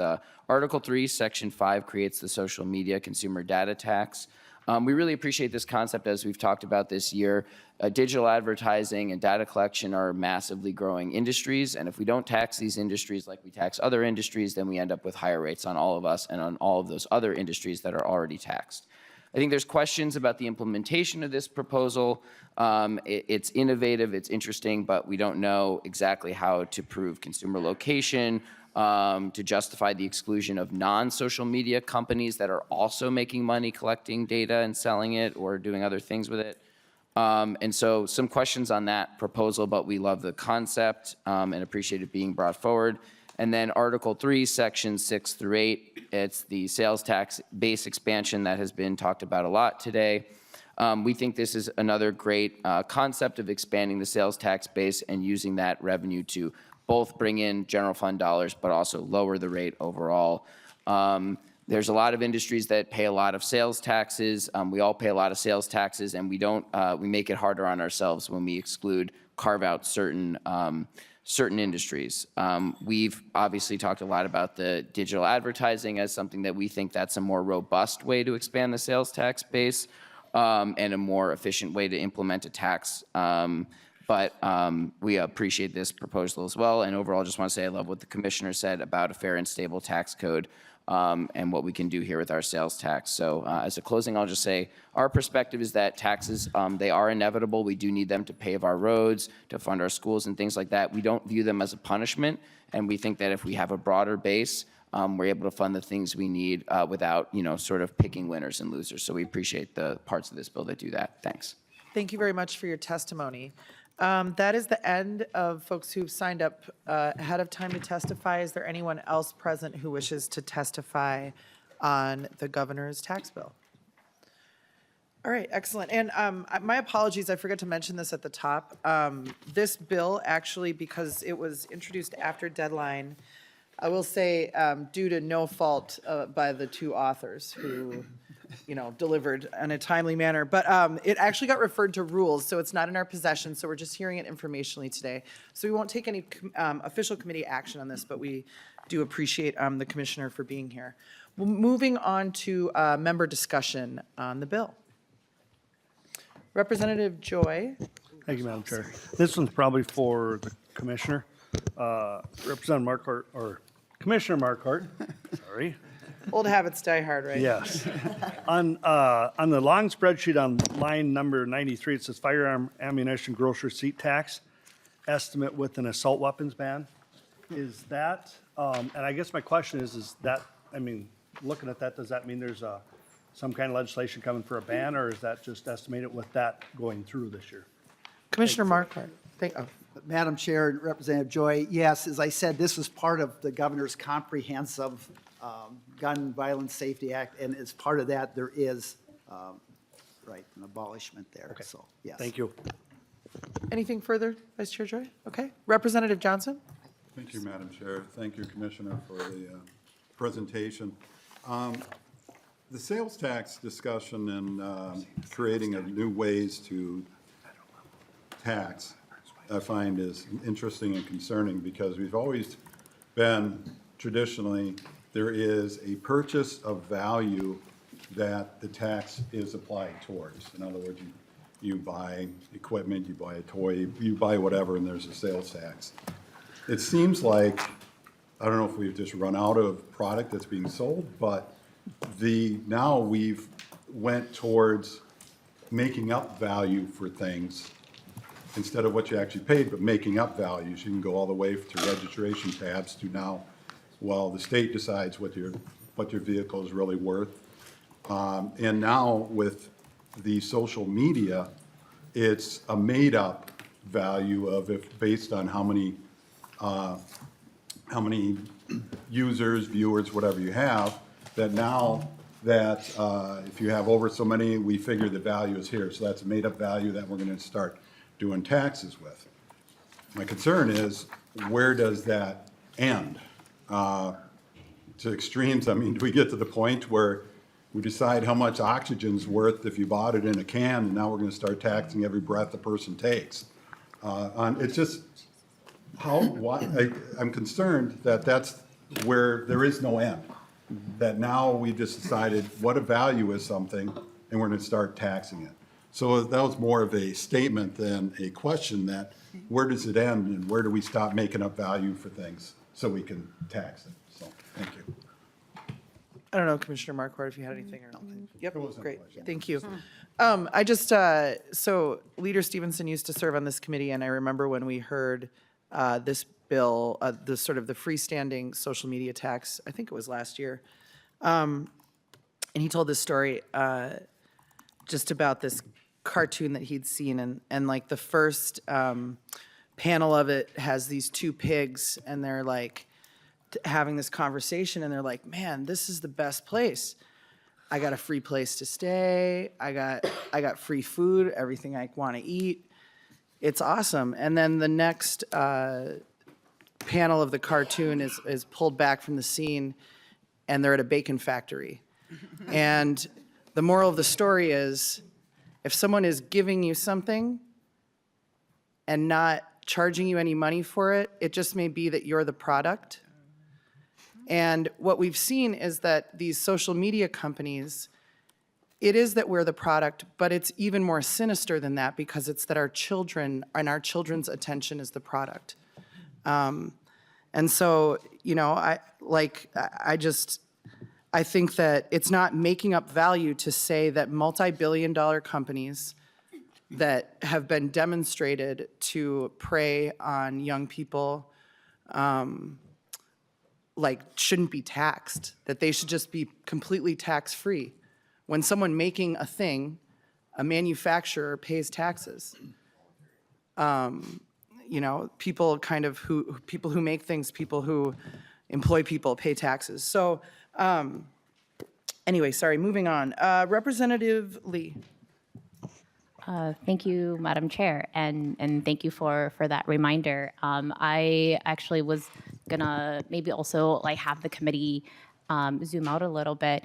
I don't think it's that, you know, anyone is making up value, but, you know, the system that we operate in our capitalist system, right, drives this innovation where corporations and billionaires are always trying to figure out, what is the next big thing, right? What can we make profits off? And so we very well may be taxing oxygen one day, because right now, right, people are making profits off water, and you know, eventually people will probably be making profits off air, right? We've discovered, you know, hydrogen gas, I think, or up in northern Minnesota. And so it's not that, you know, the government is making up value for this, right? The government is trying to catch up. You know, if you read Adam Smith, who is the father of capitalism, right, he says there is actually a role for government and a role for businessmen with morals. And so I think the important thing here is that our tax system is incredibly outdated. It has not caught up to where our economy is now, and we know that because laws don't move as fast, right? It took a really, really long time for us to pass any legislation that affected or I guess even quote unquote governed the internet. And so I just wanted to make sure that we keep that in mind as we think about you know, how we can pay for the things that we care about, pay for the things in society that are important as we adjust to our new modern economy. Thanks. Thank you. Representative Anderson. Thank you. I have two quick questions. First of all, on the sales tax expansion. So my accountant moved from Minnesota to Wisconsin a couple of years ago. And in that case, they would have to charge sales tax for their Minnesota residents? Is that how this would be? Commissioner Marquardt. Yeah, Madam Chair, Representative Anderson, it's typically where the service is taking place. And so, yeah, if you had a Minnesota resident, I would presume that would be a nexus. Representative Be Anderson. taxed, yes. Okay, thank you. So all the accounting and legal and wealth management firms across the country that do business in Minnesota would now have to file a sales and use tax account with the state of Minnesota? So, Mr. Commissioner. Madam Chair and Representative Anderson, like for an example, for an attorney, and I've got folks here that can correct me if I'm wrong, but let's say you're in Wisconsin as an attorney, and you're doing, working with this client in Wisconsin, that wouldn't be taxed, but if you take a deposition or something in Minnesota, now that would be taxed. If anything, or a court case is in Minnesota, that now would be a taxable service. Okay, thank you. My second question. Representative Anderson. Thank you. Sorry. It's complicated. The pass-through entity. So I'm glad to see the governor is supporting that. When you were here last time, you said the governor didn't have a position on it. So, and then we let it just, not to blame the governor, but we just, let it happen, and now every business in the state's upset, and people are like wondering what's going on with this legislature. Did the governor change his mind, or did he just not have an opinion before today? Representative Anderson, I think it would be more appropriate to blame me for that rather than the governor, but who's Well, I keeping do. track. He But said- also, I just will say that it's generally, I guess, it's been my observation that before the governor's bill has been kind of rolled out, that even if it's something that they have a position on, they sort of, they don't usually come up and testify on bills until after the governor's bill's been released. But Commissioner Marquardt. Madam Chair, Representative Anderson, that's exactly correct. Until the governor officially comes out with his bill, we don't have a position unless it's in the governor's bill, and he didn't have it out at that time. And so- Representative, yeah. Okay. Representative Anderson. Thank you. Yeah, and I guess I would just add when Commissioner. you talk about, all of this on conformity, whether or not it's the PT and that, the fact that, even if something gets passed, it's not going to be till May. That's an inconvenience, that's why we want to do that. But there's going to be amendments in that are going to have to be made in conformity, whether or not it's the PTE or other things that you're seeing in the conformity. So we can make all that work. Representative Anderson. Okay, thank you. And I think businesses are wondering how the Department of Revenue is handling this, assuming the PT passes if and when there's a tax bill. How is the department handling that for businesses? If businesses, they couldn't pay their taxes on April 15th as a business. Right. So they either didn't pay their taxes, or they, in hopes that things might happen, or they paid them individually. If they paid them individually, my understanding is that then they can't get the money back individually for a year. So how's the department handling that? Commissioner Marquardt. So, Madam Chair and Representative Anderson, so one thing that the legislature can do, since if this gets passed in May, is you could say, okay, the first estimated payment now is considered on June 15th rather than April 15th. So it solves that. You would have to do that, but it would certainly be easy to do and make that. But you're right, if it's individual and you got a refund coming back, you got to wait till you file next year's taxes on that if you've got a refund coming back. Representative Anderson. So would the governor recommend that that's how we handle that if it passes? Just to say the first estimate is Commissioner not Marquardt. overdue? Excuse me. Madam Chair, Representative Anderson, I think in a memo we put out, that was one of the options. I don't know if there's a recommendation, but that is certainly one option that I would say would work, that. Okay, thank you. Thanks, Representative Anderson. All right, is there any further discussion before we go to Chair Davids to wrap us up? Representative Robbins. Thank you, Madam Chair, and thank you, Commissioner Marquardt. I want to go back and talk briefly about the social media tax. I, as you know, as well documented, have no love for these social media companies and what they're doing to our kids. I have no interest in supporting Net Choice and any of these groups, but I do care about why we are establishing the state getting the value instead of the consumers. And there are many models out there that I've been looking at for years where the consumer gets the value and they own their data and they decide who gets access to it and can get value from that. But yet it looks like the state is coming in here and saying, and I think you said, we want to capture everything in the economy. So the state wants to get in there, and rather than the money accrue to the consumers and they get to control the data, the state will get the value and put it in a special revenue account. And so I think the model we're proposing is wrong, and we need a paradigm shift. But then secondly, in the discussion, you talked about, there'd be some benefits to businesses and workers through how this special revenue fund is spent.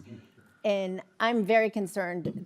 I see no actual proposal on that. So could you explain more what that is about and what guardrails would be on there? Because it sounds like a potential fraud situation. Commissioner Marquardt. Yeah, Madam Chair and Representative Robbins, first of all, to the first questions on, in the best of all worlds, the consumer would be able to sell that data. But that's not realistic right now. I don't know if there's a model that necessarily may be able to do that or not. Maybe you could, but the other thing is, it is coming back because those dollars that come back are helping, workers, they're helping businesses, they're helping lower costs and provide other services and so forth in the general scheme of things. So the consumer is getting back some of that value. And your second question dealt with? Representative Robbins. How do you plan to distribute the money that would come from this tax? Yeah, so Madam Chair and Representative Robbins, this would be administered through deed. And as I talked to the folks from deed, the way this would work is that they would do things that aren't currently out there. This committee would decide where those dollars would go.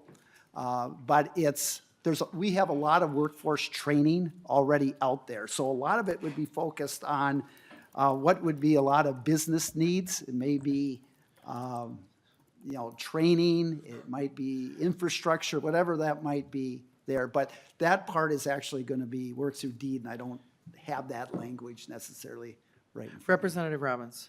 Thank you. Well, I'm very concerned that this is just going to be a slush fund over a deed, and I do not support it. And I do want to commend, and I'm happy to share with your staff, that there are already models out there in use where consumers get the value. And so I hope we can have more conversation about that. Thank you. Thank you, Representative Robbins. Representative Harder. Thank you, Chair Gomez. I have two questions. So the first one, this one has to do with the gross receipts tax on the firearms and ammunitions. And so I take this as being taxed into submission for what the governor is proposing to do. But what I want to know is, would this tax apply to a purchase of a firearm outside the state of Minnesota? Commissioner Marquardt. Madam Chair, I don't know if there's Representative Harder. Do you mind if I?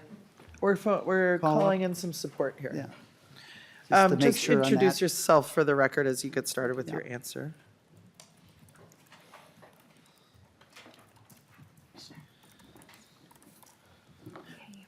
Thank you. Hi, Madam Chair, members of the committee. I guess I wasn't sure who was speaking. My name is Margaret Reisdorf. I'm an attorney for the Minnesota Department of Revenue, and I work in the areas of individual income tax, corporate franchise, and sales and use. So to your question, I think it was, if I can repeat it correctly, is that what happens if you purchase, as defined, a firearm, handgun, or ammunition in the proposed gross receipts tax out of state, but you're a Minnesota resident and you bring it into the state? Is that the right question? Representative Harder? Great. Yes, that is correct. Please proceed. Okay. So what would happen there is, like all of our gross receipts tax under Chapter 295, we have a complementary use tax. So you would have an obligation to remit use tax on that purchase. If you purchased it out of state, did not pay a comparable tax in that state, and you would owe use tax. Representative Harder. Okay, thank you, Chair Gomez. How would the enforcement of that happen? Well, we have, Madam Chair, Representative Harder.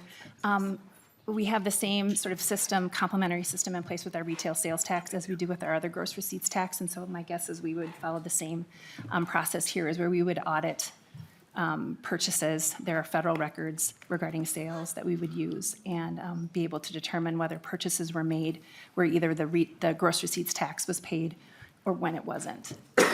Representative Harder, anything further? Yeah, thank you for that answer. I appreciate it. I do have one more question that would apply to the commissioner. And that has to do with this new audit within the audit unit within the department. And so generally, I'm not in favor of growing government, but I do want to know, what would the reasons be why we need this new unit? Can you share with how the department handles the pass-through audits now as to why you would need this new unit? Thank you. Thank you. Think Madam Mr. Chair Commissioner, and yeah. Representative Hart, I mean, I can generally say, you might have folks here that could get into more details, but what we're hearing from folks is that the complexity of partnerships, there's partnerships within partnerships, it's just becoming very, very complex. And those audits get very timely and consuming and so forth. And it's to try to match, again, kind of the new economy, if you will, of just the composition and the makeup and organization of some of these. And so it's just a matter of needing more people to do more thorough and timely audits than in the past. And I guess if you want to know specifically how we do audits, I'd have to ask folks to help me out on that. Representative Harder? Thank you. Great. I also just will mention that the starting point for most of the auditing that takes place in Minnesota starts with information that we get from the IRS, and they have basically gutted and doged their auditing capacity out of existence over the last couple of years. So that creates a big challenge for us in upholding our revenue system. All right, Representative Whitty. Thank you, Chair Gomez. Thank you, Commissioner Marquardt, for your information. I was just curious, this past summer, I did some tours with some of the members of our tax committee out to some of our big businesses, and they were talking about the R&D credits and how that money was being utilized other places. And I appreciate their honesty on it. Obviously, that's tax money that could be left in the state. Do you guys keep any track of that? Because we see a lot of the net migration and stuff like that, but do we ever check from businesses where maybe they go outside of state because of the R&D tax credit and how much that might be hurting us here in Minnesota? Because some of these companies have been here over 100 years. They're not leaving, but they're not expanding, and that is a little concerning. And I think you heard that. Yeah, in the beginning it might be expensive, but it might be adding more, and that's the number I'm looking at, trying to get to see what is the actuality of it. Commissioner Marquardt. Madam Chair, Representative Whitty, that's a great question. And first of all, remember, we did last year increase refundability for the R&D credit up to 25%, which is about $20 million a year. We produce information on businesses as far as kind of taxes as to how much, in cumulative, in general type of thing. But I don't know if we have, I'd have to double check if we have any statistics on like out migration or in migration. I mean, the federal government, IRS, puts out information on that on individuals. I don't know if it deals with businesses or not, but I would need to get back to you on that. Because we do have a lot of information we put out on businesses and income and their taxes, but I don't know if we have the migration data on that. I appreciate Representative Whitty. that. Thank you, Chair Gomez. I appreciate that, Commissioner Marquardt. Thank you. Great. Is there any further discussion before we go to Chair Davids to wrap us up? Seeing none, Chair Davids.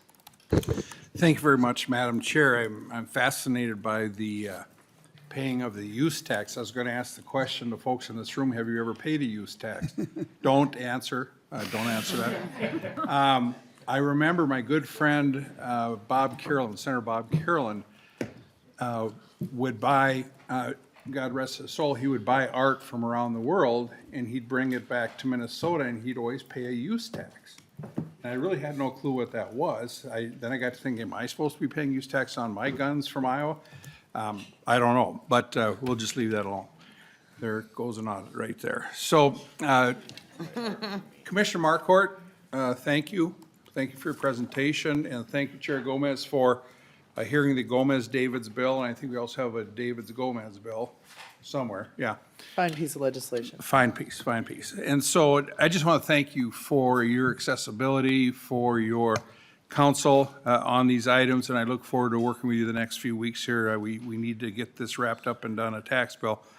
But and of course, as a courtesy for years as tax chair, co-chair now, but tax chair, I would always carry the governor's bills, whether it be Dayton or, didn't matter which part. And I know Chair Lancheski would carry Palenti's bills and so forth as a courtesy. And I can see right now that members on this bill, or for me, I'm going to be getting the most calls with concerns about page 5, line 93. Oh man, they'll activate those groups, and we'll be getting a lot of contact about that. But if you're on this side of the aisle, just say I'm going to kill that, then you'll be fine. So with that being said, again, Commissioner, thank you. We've got a lot of work to do the next few weeks, and thank you, Chair Gomez, for hearing the bill. All right, thank you, Chair Davids. Thank you so much, Commissioner, for joining us. Any final thoughts? Yeah, just, Madam Chair, Mr. Chair, thank you so much. And it's always great to be back in this committee. I know you've got a busy schedule and you're hearing the governor's bill today. I appreciate it. I look forward to working with you to the end to get something through. So again, thank you. So. Absolutely. Thank you so much, Commissioner, for joining us. There's no motion since we were hearing the bill just informationally. All right, so moving on to our continuing with bills. Up next is House File 3370, Representative Rehrauer. Thank you so much for waiting. Sorry to keep everyone for so long today, but we have a lot of business in front of the committee. So the chair is going to move that House File 3370 be laid over for possible inclusion in the 2026 tax bill. Representative Rehrauer, welcome back. We're seeing a lot of you this year. We love that. Please go ahead and introduce your bill. All right, wonderful. Thank you, Madam Chair, and members of my favorite committee for hearing my bill today. HF 3370 would allow for a local optional sales tax to be on the ballot this November, giving the voters of Coon Rapids the opportunity to decide if they approve of this sales tax option. Wearing my Coon Rapids Cardinal pin today, was a Coon Rapids City Council member with my city manager for 4 years. This ballot initiative, if passed, would allow the city of Coon Rapids to impose a sales and use tax of up to 0.5% to be used for the renovation and expansion of the city center facility, which includes City Hall, a civic center, and our police department. In addition, the funds would be used to construct a new community center and an expansion of the Coon Rapids Ice Center. The city center is 30 years old and is currently inadequate for our regional training, technological, security, and our processing and storage needs. In addition, we need to expand the locker room space specifically. Currently, there's only one locker room space, and with the increase in female officers over the recent years, there is really a need for a separate locker room space. This ballot initiative serves a regional need because, for example, our senior center is a regional hub for our community. 43% of the seniors that utilized the facility last year in 2025 came from communities outside of Coon Rapids. And our city center hosts a variety of events, from weddings to business seminars to cultural events, and it's a hub for the region.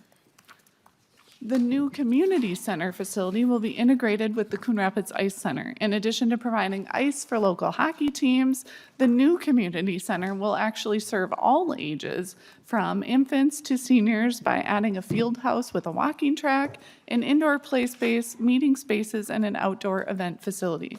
The outdoor event facilities support our large regional events, including our 4th of July festivities, of which Coon Rapids is the biggest and the best of the North Metro, just saying, and our farmers markets also. This will improve safety and accessibility for our large crowds. Our Anoka Hennepin School District and our area community athletic groups have regularly cited the lack of gym space as a major obstacle in providing adequate programming for our region. An indoor walking track is highly requested amenity, especially amongst our older adults, so that they can safely exercise during the winter months. And for the same reason, our youngest folks will enjoy the indoor playground with an option for safe play for children in the winter. So as you can see, there are many regional benefits to this potential local optional sales tax. Thank you for listening. I'll turn it over to my testifier. With your permission, Madam Chair, Matt Stemwedel. Of course. Thank you. Thank you so much for your introduction. Welcome to the committee. Please introduce yourself for the record as you get started. Thank you, Chair Gomez, members of the committee. My name is Matt Stemwedel. I'm the city manager for Coon Rapids. And Representative Rehrauer did a nice job of describing the projects themselves, so I'm not going to go into any further detail about that. But I do want to speak just for a minute about the importance of the sales tax tool for Coon Rapids. Coon Rapids really is a regional center for the Northwest Metro, and in particular for Anoka County. We have a number of significant regional facilities, such as Mercy Hospital, Anoka-Ramsey Community College, 2 large regional parks that they themselves don't generate any property tax from, but certainly generate a lot of stress for city services and on our infrastructure. Meanwhile, we're not a property value wealthy community. In fact, I'd say our median value home is about 10 or 15% behind or lagging behind the metro averages. And so our ability to leverage property taxes to finance projects of this nature is pretty limited, especially given we're a fully developed community with a lot of need to reinvest in our infrastructure, which we're doing a great job of. But that's really where the vast majority of our bonding capacity goes to, is roads and bridges and infrastructure. So with that, we see the opportunity for the local option sales tax to invest in a couple of regional projects that would bring additional benefit to the community, not only in Coon Rapids, but in the surrounding Anoka County area. And without that revenue, we really just don't have a method to finance these projects. For the police station, we'll have to do something that's much less and in the long term won't really be sufficient. In the case of the community center, it just won't happen until we have a tax revenue such as the sales tax. We've been talking about it for 15 years. Really just haven't been able to get our arms around how to finance it without some sort of special revenue. So with that, I'll stand for any questions, and thank you for your time. Thank you very much for your testimony. Is there anyone else present who wishes to testify on House File 3370? Not seeing any. Member discussion. All right, not seeing any member discussion. Representative Rehrauer, any final thoughts for us? Thank you, Madam Chair. Thank you, committee members. Please consider the bill as part of an option. Absolutely. Thank you so much. With that, I'm going to renew my motion that House File 3370 be laid over for possible inclusion in the 2026 tax bill, and it is laid over. Up next, we have Representative Pursell with House File 4473. Welcome to the committee, Representative Pursell.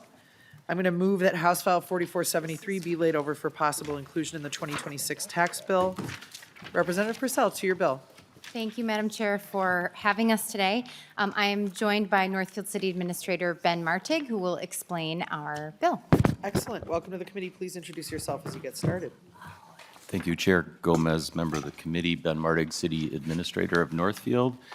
I'm confident that you'll find that our 3 capital projects that we're proposing today meet not only the letter of the law, but the spirit of the law related to this local sales tax. Additionally, I think there's a strong nexus between who will pay for these facilities as well. Specifically, the majority of the sales taxes we're estimating will be paid by our Northfield community specifically, but about 40% is estimated to come from guests to our community. Northfield is a destination community, and some of these facilities also service our greater region and our community partners in our surrounding cities and county. The projects include three, as I said. So the first one would be the Northfield Community Resource Center. It's a city-owned facility, but it hosts a number of governmental and nonprofit service partners. So things like our food shelf, serving over 4,000 within Rice County community members. We collect over 1 million recaptured food that's distributed out to the community, so it's really important. We have workforce facilities. We have early childhood facilities with Head Start.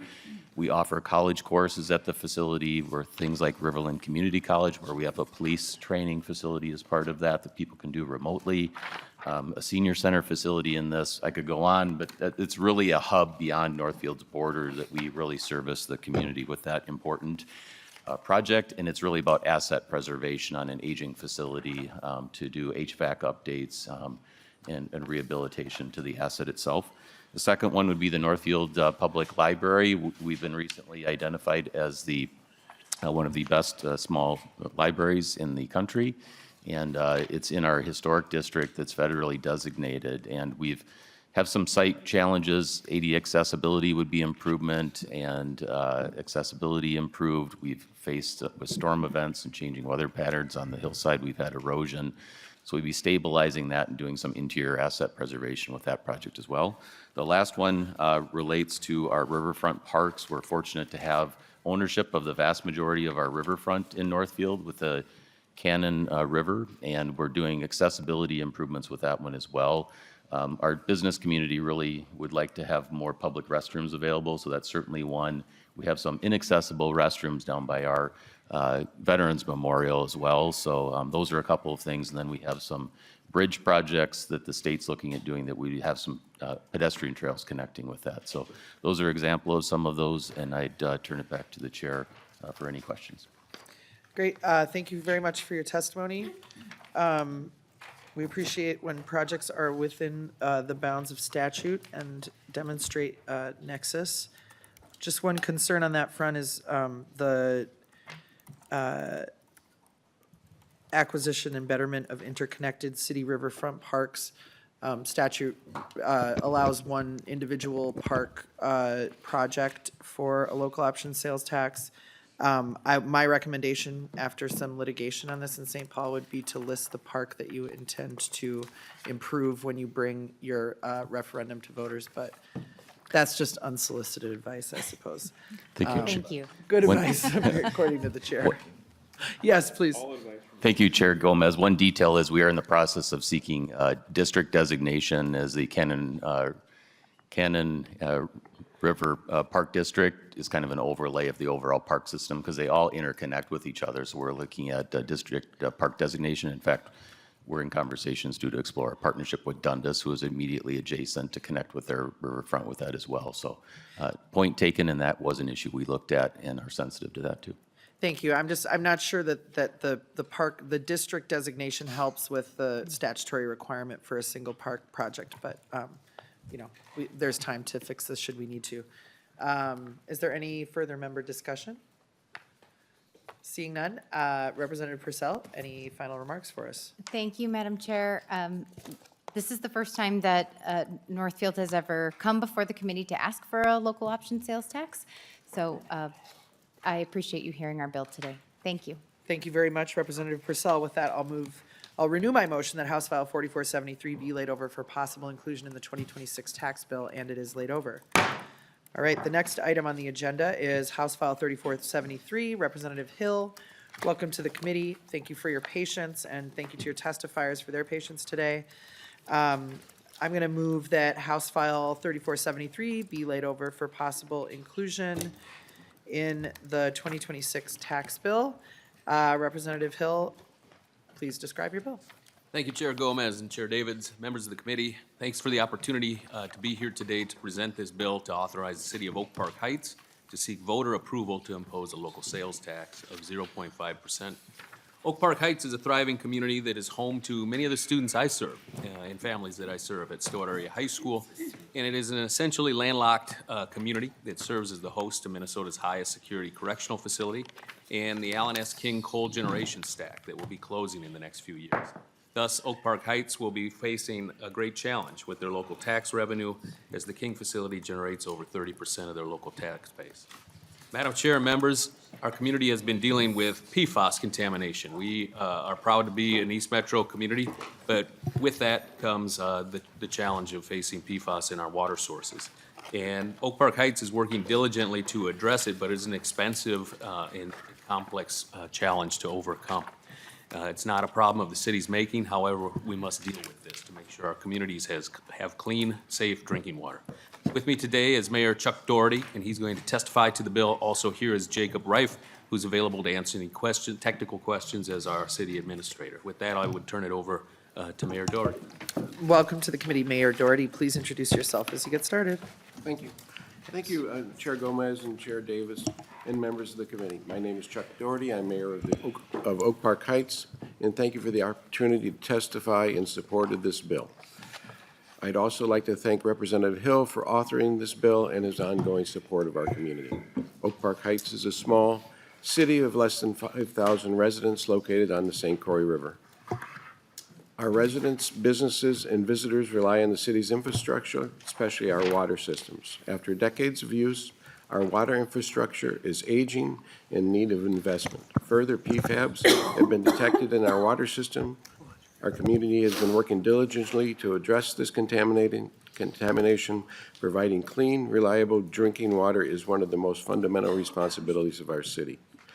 For our community, this has been a challenge by PFAS in our infrastructure, and it was not a problem of our making. However, it is our problem to contend with. Our water system currently serves 5 regional water users, including Washington County Governor's Center and the Stillwater Area High School. We respectively request authorization to take a referendum to our voters for a local sales tax to help fund improvements to our water system. Madam Chairman, I also have City Administrator Jacob Reif as a resource, and I thank you so much for your time today. Thank you very much for being with us, Mayor Doherty. We appreciate it. Is there anyone else present who wishes to testify on House File 3473 before we move to member discussion? All right, not seeing any. I just will point out that, the PFAS contamination that's impacting your community and others is a crime that was committed basically against our state. The idea that we have to, at public expense, basically replace hundreds of millions of dollars of water infrastructure because of the actions of a corporation that made a lot of money off of this substance that, has permanently poisoned our water, and that we are seeing increasingly, I know that this is an issue in bonding. This is an issue here that we keep seeing these just, what are you supposed to do? You have 5,000 residents and you need $41 million worth of water infrastructure changes because of this, this contamination. And so I am just very, this is just a really difficult thing, I know, for your city to try to deal with, and a really unfair situation, I think, that you guys find yourselves in and that we find ourselves in as taxpayers in this state that are basically having to foot the bill for this massive contamination. Because I've just told everybody else who's come in front of the committee that water infrastructure isn't an allowed use under statute for this particular funding source. But we really have to figure out how to deal with this issue because, asking a city of 5,000 people to come up with $41 million, to clean up water, which is just one of the most fundamental kind of basic needs of all people across our state, it's just not sustainable. So, I just wanted to say that. I don't know if there's any further discussion. Representative Davids, Chair Davids, excuse me. Thank you. I think it was Representative Hill said that a business closed down or is closing down that's 30% of the revenue. What was that business? Representative Hill. Or? Thank you, Chair Gomez. Thank you, Chair Davids. That is the Allen S. King XL coal generation plant that is right there on the riverway there in Oak Park Heights where it goes down to the river. Thank you. Yep. Anything further, Chair Davids? No. And I know that you've, Representative Hill have come and told us, shared with us about some of that erosion of your property tax base that's happened due to changes related to some of those coal-fired facilities closing down, and so we appreciate your continued advocacy on that issue.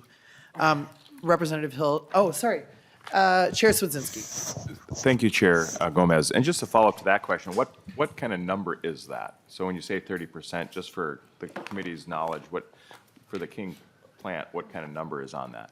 I think Mr. Jacob Reif might want to answer that one. Please introduce yourself for the record as you go ahead. Yep, Madam Chair, members of the committee, thank you for the question. From a average over, I'd say the last 10 years is probably about $1.7 million of property tax revenue.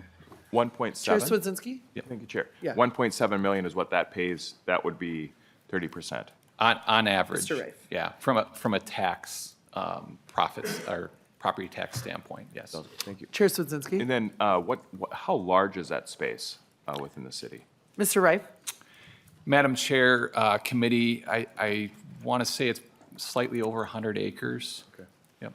Chair Swedzinski? And then, thank you, Madam Chair. And then just, so like as you're planning, so and you're thinking about like the replacement of like 1.7 million, kind of what work has the city been doing? So when you're looking at potential other industries that would potentially replace that, so are you thinking housing, or are you actually looking at, because it's a heavy industrial use, are you looking at potential light industrial use?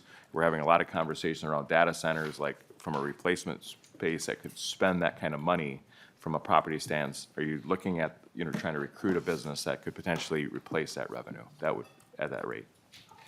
Go Yep, ahead, Mr. Madam Wright. Chair and committee members, I guess I'd preface it too, it's unique that it is on the scenic St. Croix waterway.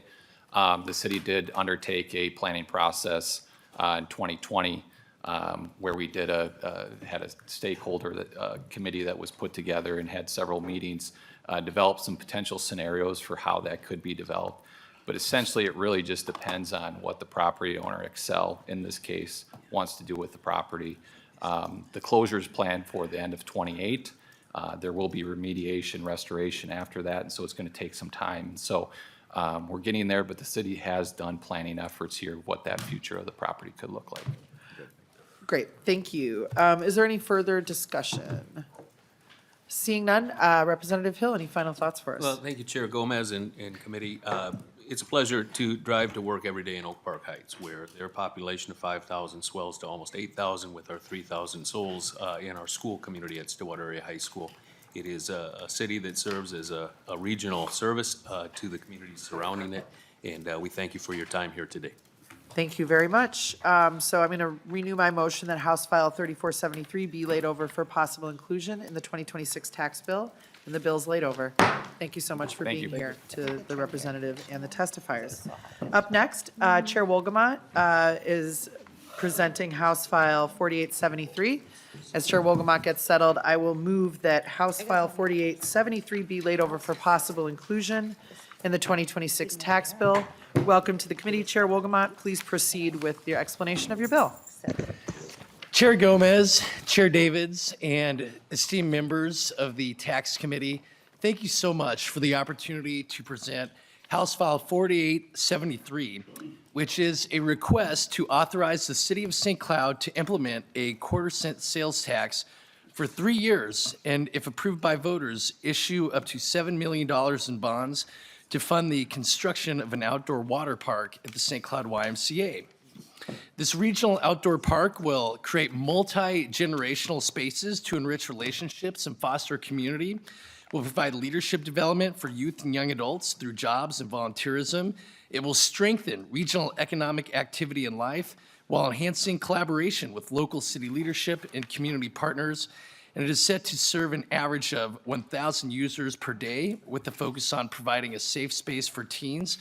And I want to be clear that this is a regional asset that will draw families from a 40-mile radius and beyond. That is why we are bringing this forward, and I am joined by the Mayor of St. Cloud, Jake Anderson, who's with us on Zoom. Also, he won't be testifying, but he's here to answer any questions, is Greg Gack, the Director of the St. Cloud YMCA. Thank you. Excellent. Thank you so much, Chair Wolgamott. So we'll move first to testimony from Mayor Anderson, who's joining us via Zoom, as the chair said. Mayor Anderson, please go ahead with your testimony and introduce yourself as you're getting started. Good morning, Madam Chair. I'm Jake Anderson, Mayor of St. Cloud, recently elected in 2024. This project is something that's been 20-plus years in the making. It's a two-phase project. Originally, it was supposed to be an outdoor aquatic center. That had to be cut back in the scale of it, paid through via regional sales tax. So the ask is pretty simple. A 3-year sales tax at 0.25% to generate $7 million to fund this regional facility that would be serving, as noted, many folks outside of the region. The current YMCA, over 40% of the members are not from the city of St. Cloud. So it doesn't make sense to put this on the backs of the property taxpayer. The second part that I think is equally important is philanthropically, they've raised $12 million. So this closes a funding gap and gets this 20-plus year waiting time to completion. So thank you very much, Madam Chair. Thank you very much for your testimony, Mayor Anderson. All right, so Mr. Gax here is just a technical witness should we need him. Are there any questions or member conversation on House File 4873? All right, not seeing any. Chair Wolgamott, any final thoughts for us? Well, thank you very much, Madam Chair and Chair Davids, members of the committee.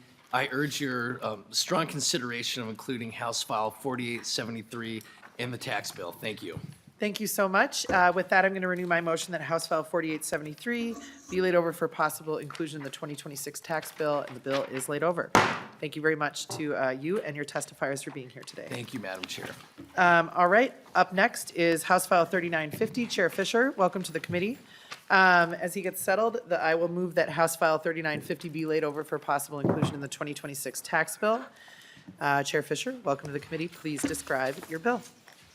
Thank you, Chair Gomez, Chair Davids, and members of the committee for the opportunity to present my House File 3950. It's for Maplewood local sales tax.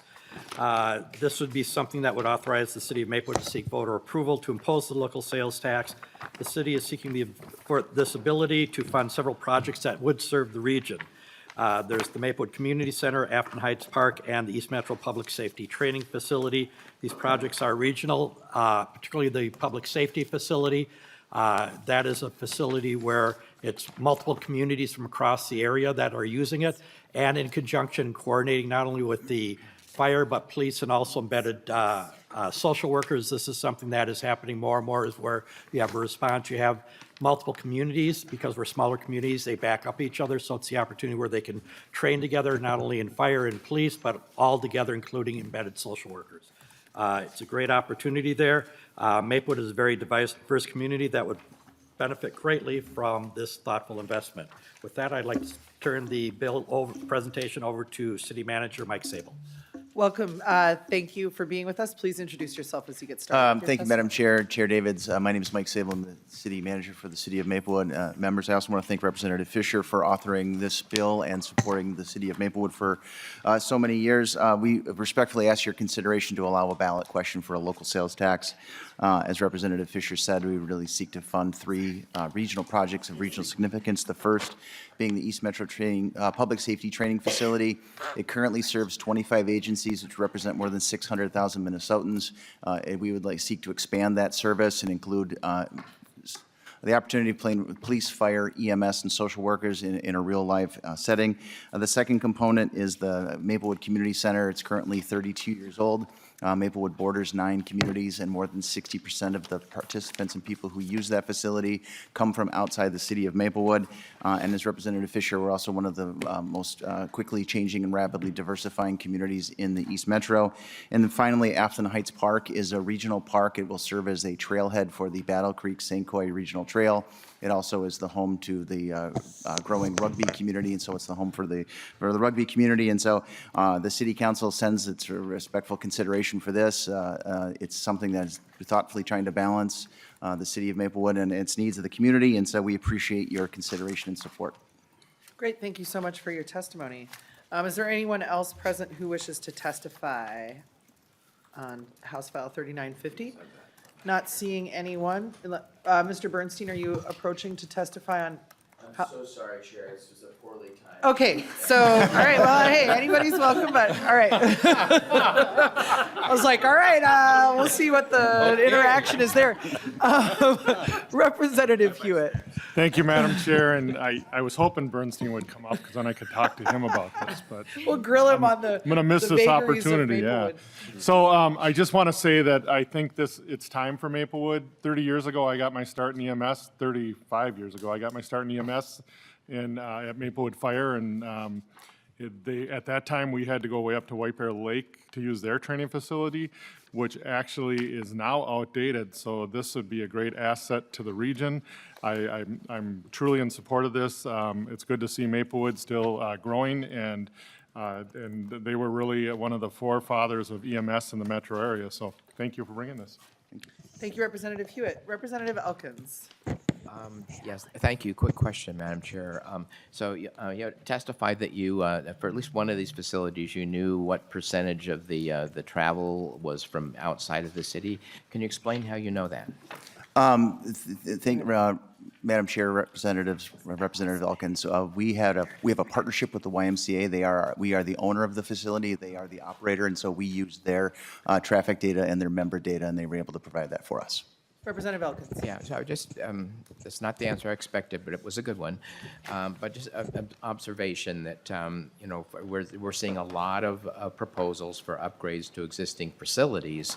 For any existing facility, you can, it is knowable what the distribution of trips from that facility is. So I looked that up for Bloomington, for the Bloomington Ice Garden, through MnDOT in this case, and learned that 55% of the trips originating at Bloomington Ice Garden have a destination outside the city. So that is knowable for any existing facility, and it's something that when we're hearing representations that these are regional facilities, we can get that data for any facility that's listed here. Thank you, Representative Elkins, for that. Is there any further discussion? Chair Davids. Thank you, Madam Chair. I'd just like to thank Representative Fischer for bringing this bill forward. I, as a rule, am generally supportive of the EMS and law enforcement training facilities, and I think this would be a good addition. All right, thank you, Chair Davids. Is there any further discussion? Actually, nobody's allowed to discuss anything after Chair Davids, I forgot. So. You must have rules. There are rules, that's right. Chair Fischer, any final thoughts for us? Thank you, committee, for the opportunity to present the bill. We just ask that you approve it so that we give the people of Maplewood the opportunity to vote to be able to decide to have this extra tax so we can fund what needs to be done for our region. So thank you for the consideration. Thank you very much. With that, I will renew my motion that House File 3950 be laid over for possible inclusion in the 2026 tax bill, and the bill is laid over. Up next on the agenda, House File 4876 from Representative Greene. Welcome to the committee, Representative Greene. The chair will move that House File 4876 be laid over for possible inclusion in a 2026 tax bill. Representative Greene, to your bill.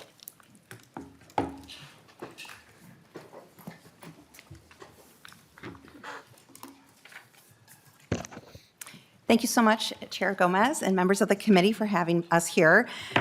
So we have the city of Edina here today looking for the opportunity to ask their voters to continue a local 0.5% sales tax that was first approved by voters in 2022. Voters at that time approved a $71 million spending approval over a 19-year time frame.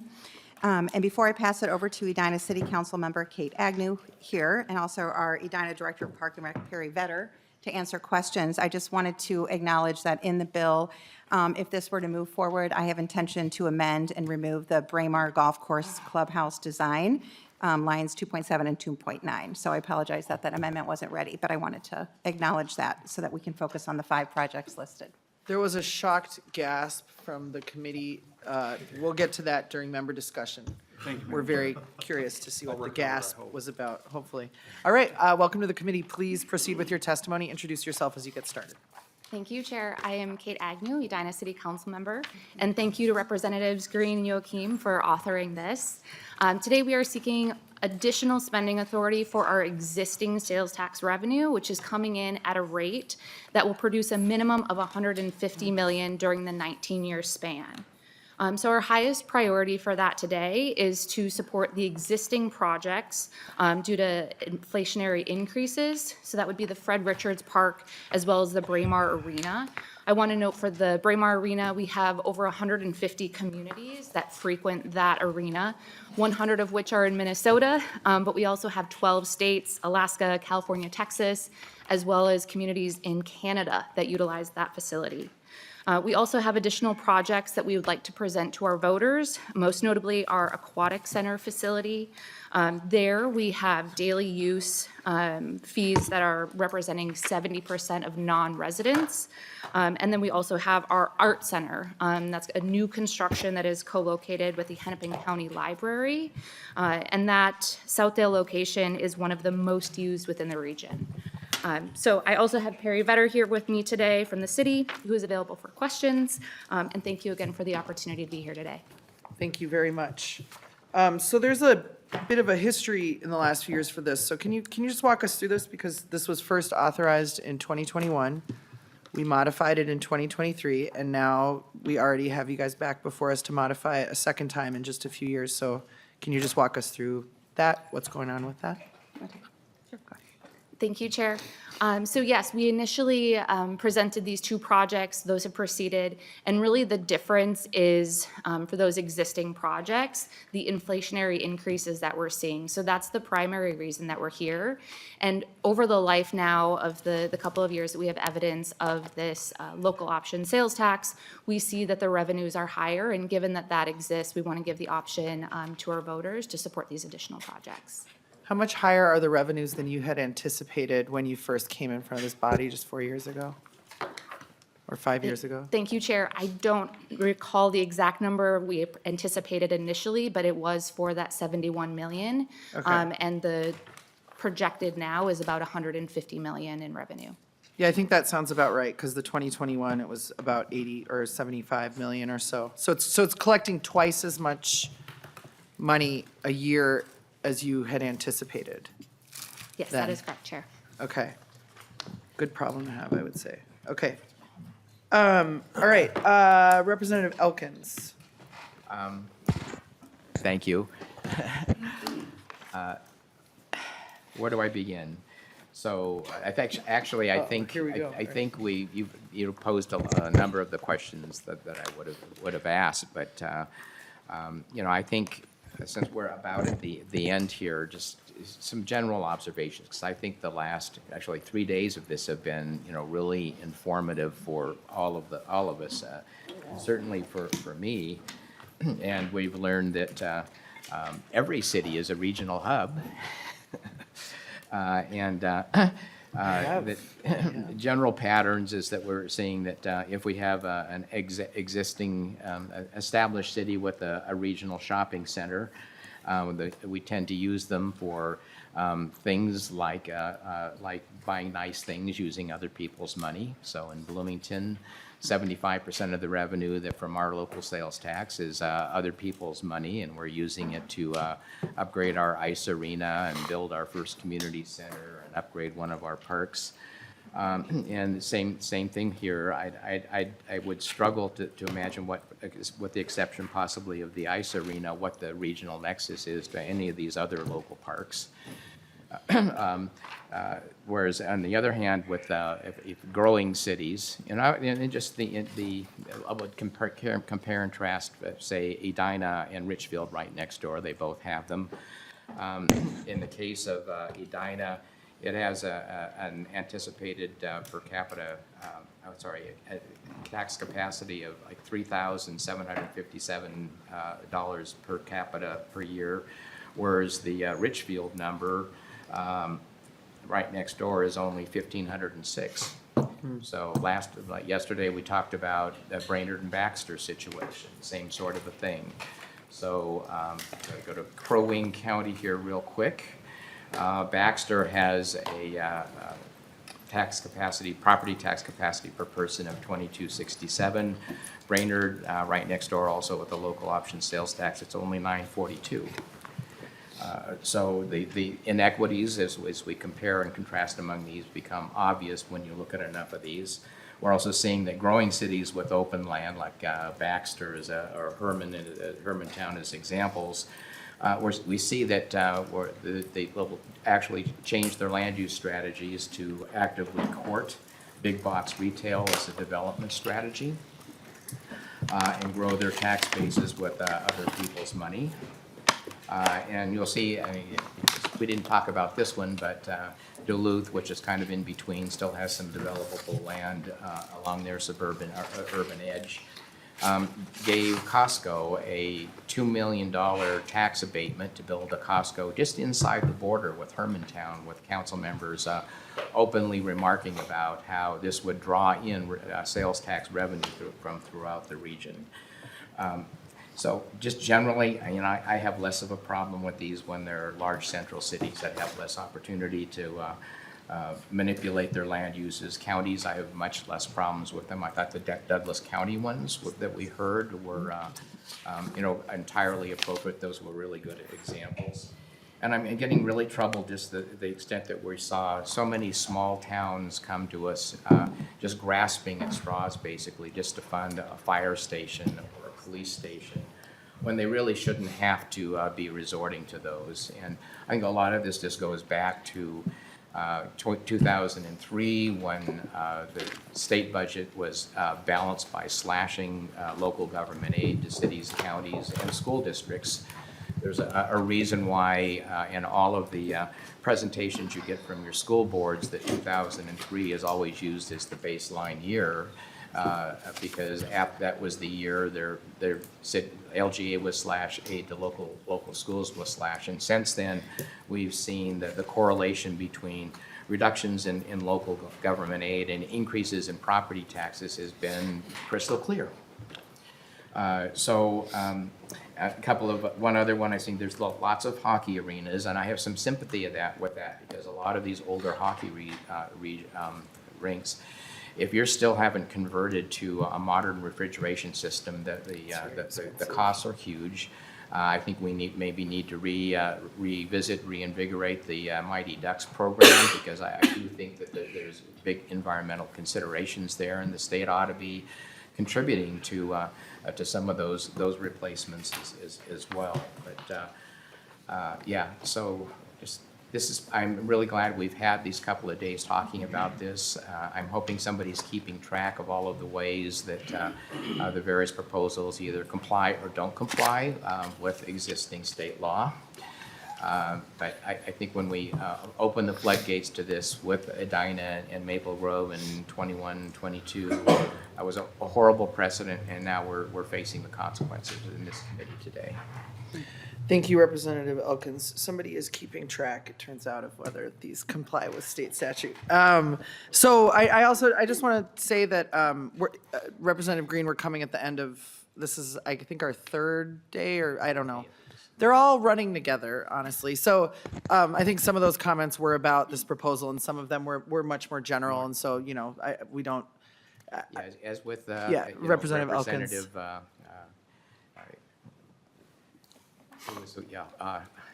Who got my wrap? Oh, Heinzman yesterday. Yep, sorry. We messed with Chair Heinzman. You're in some good. Yeah, he got it, the full double barrel. Personal, Madam Chair. Yeah.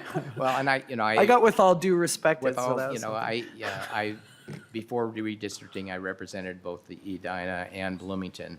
But when Edina first hit theirs out to in a city council meeting with legislators in 2021, I kind of went ballistic, actually.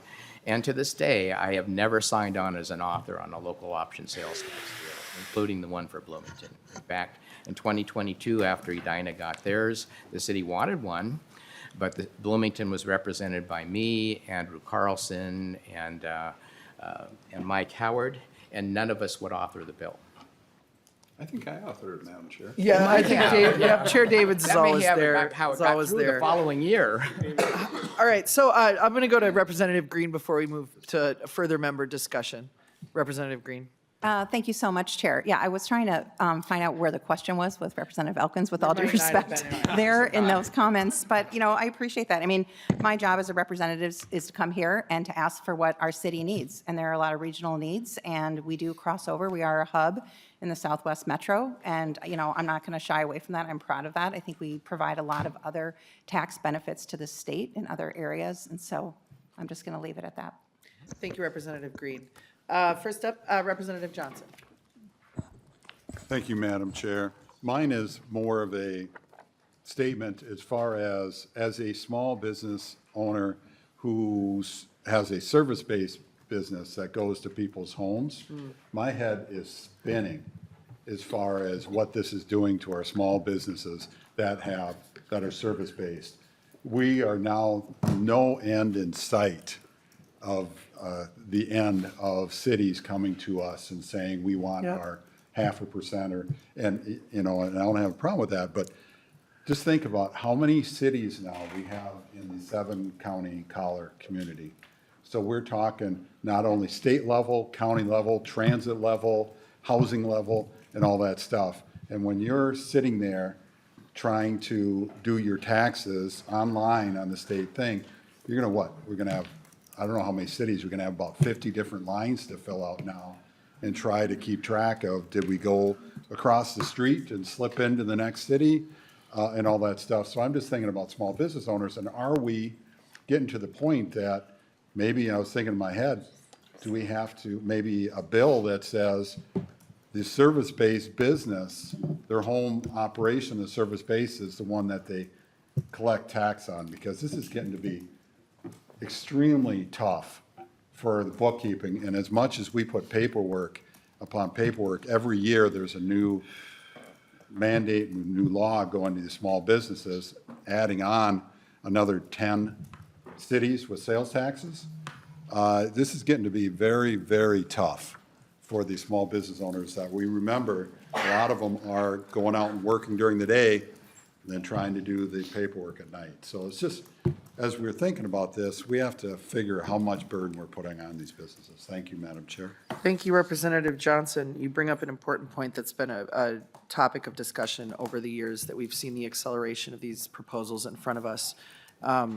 You know, I know that Vice Chair Norris and Chair Robbins actually collaborated, I think last year, on what's called a vendor allowance that basically, you know, acknowledges this this issue that you're highlighting.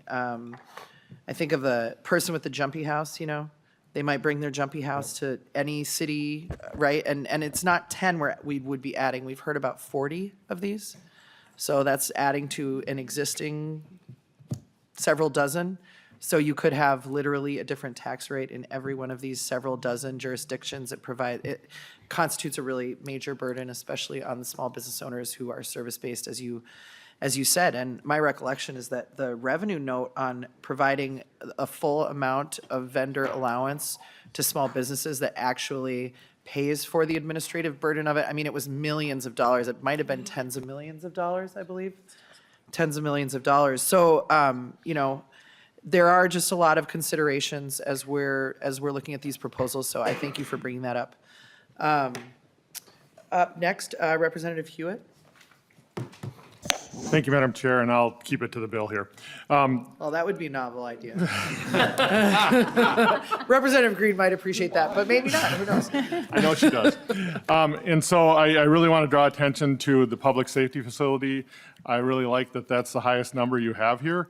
For many reasons, we just went through this in Rosemount, and what's required of a new public safety facility is not what was required even 5 years ago. We went into a mental health space. We went into cities looking at how they can protect their equipment longer so they can use it longer. They're looking at how they process somebody that might be incarcerated.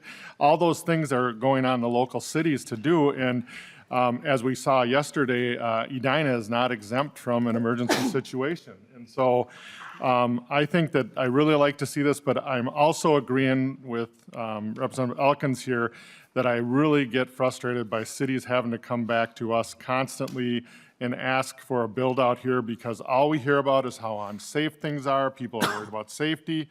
And when we put a price to safety, this is it right here. And I think, again, as legislators, I know I was trying to keep this to the bill, Chair.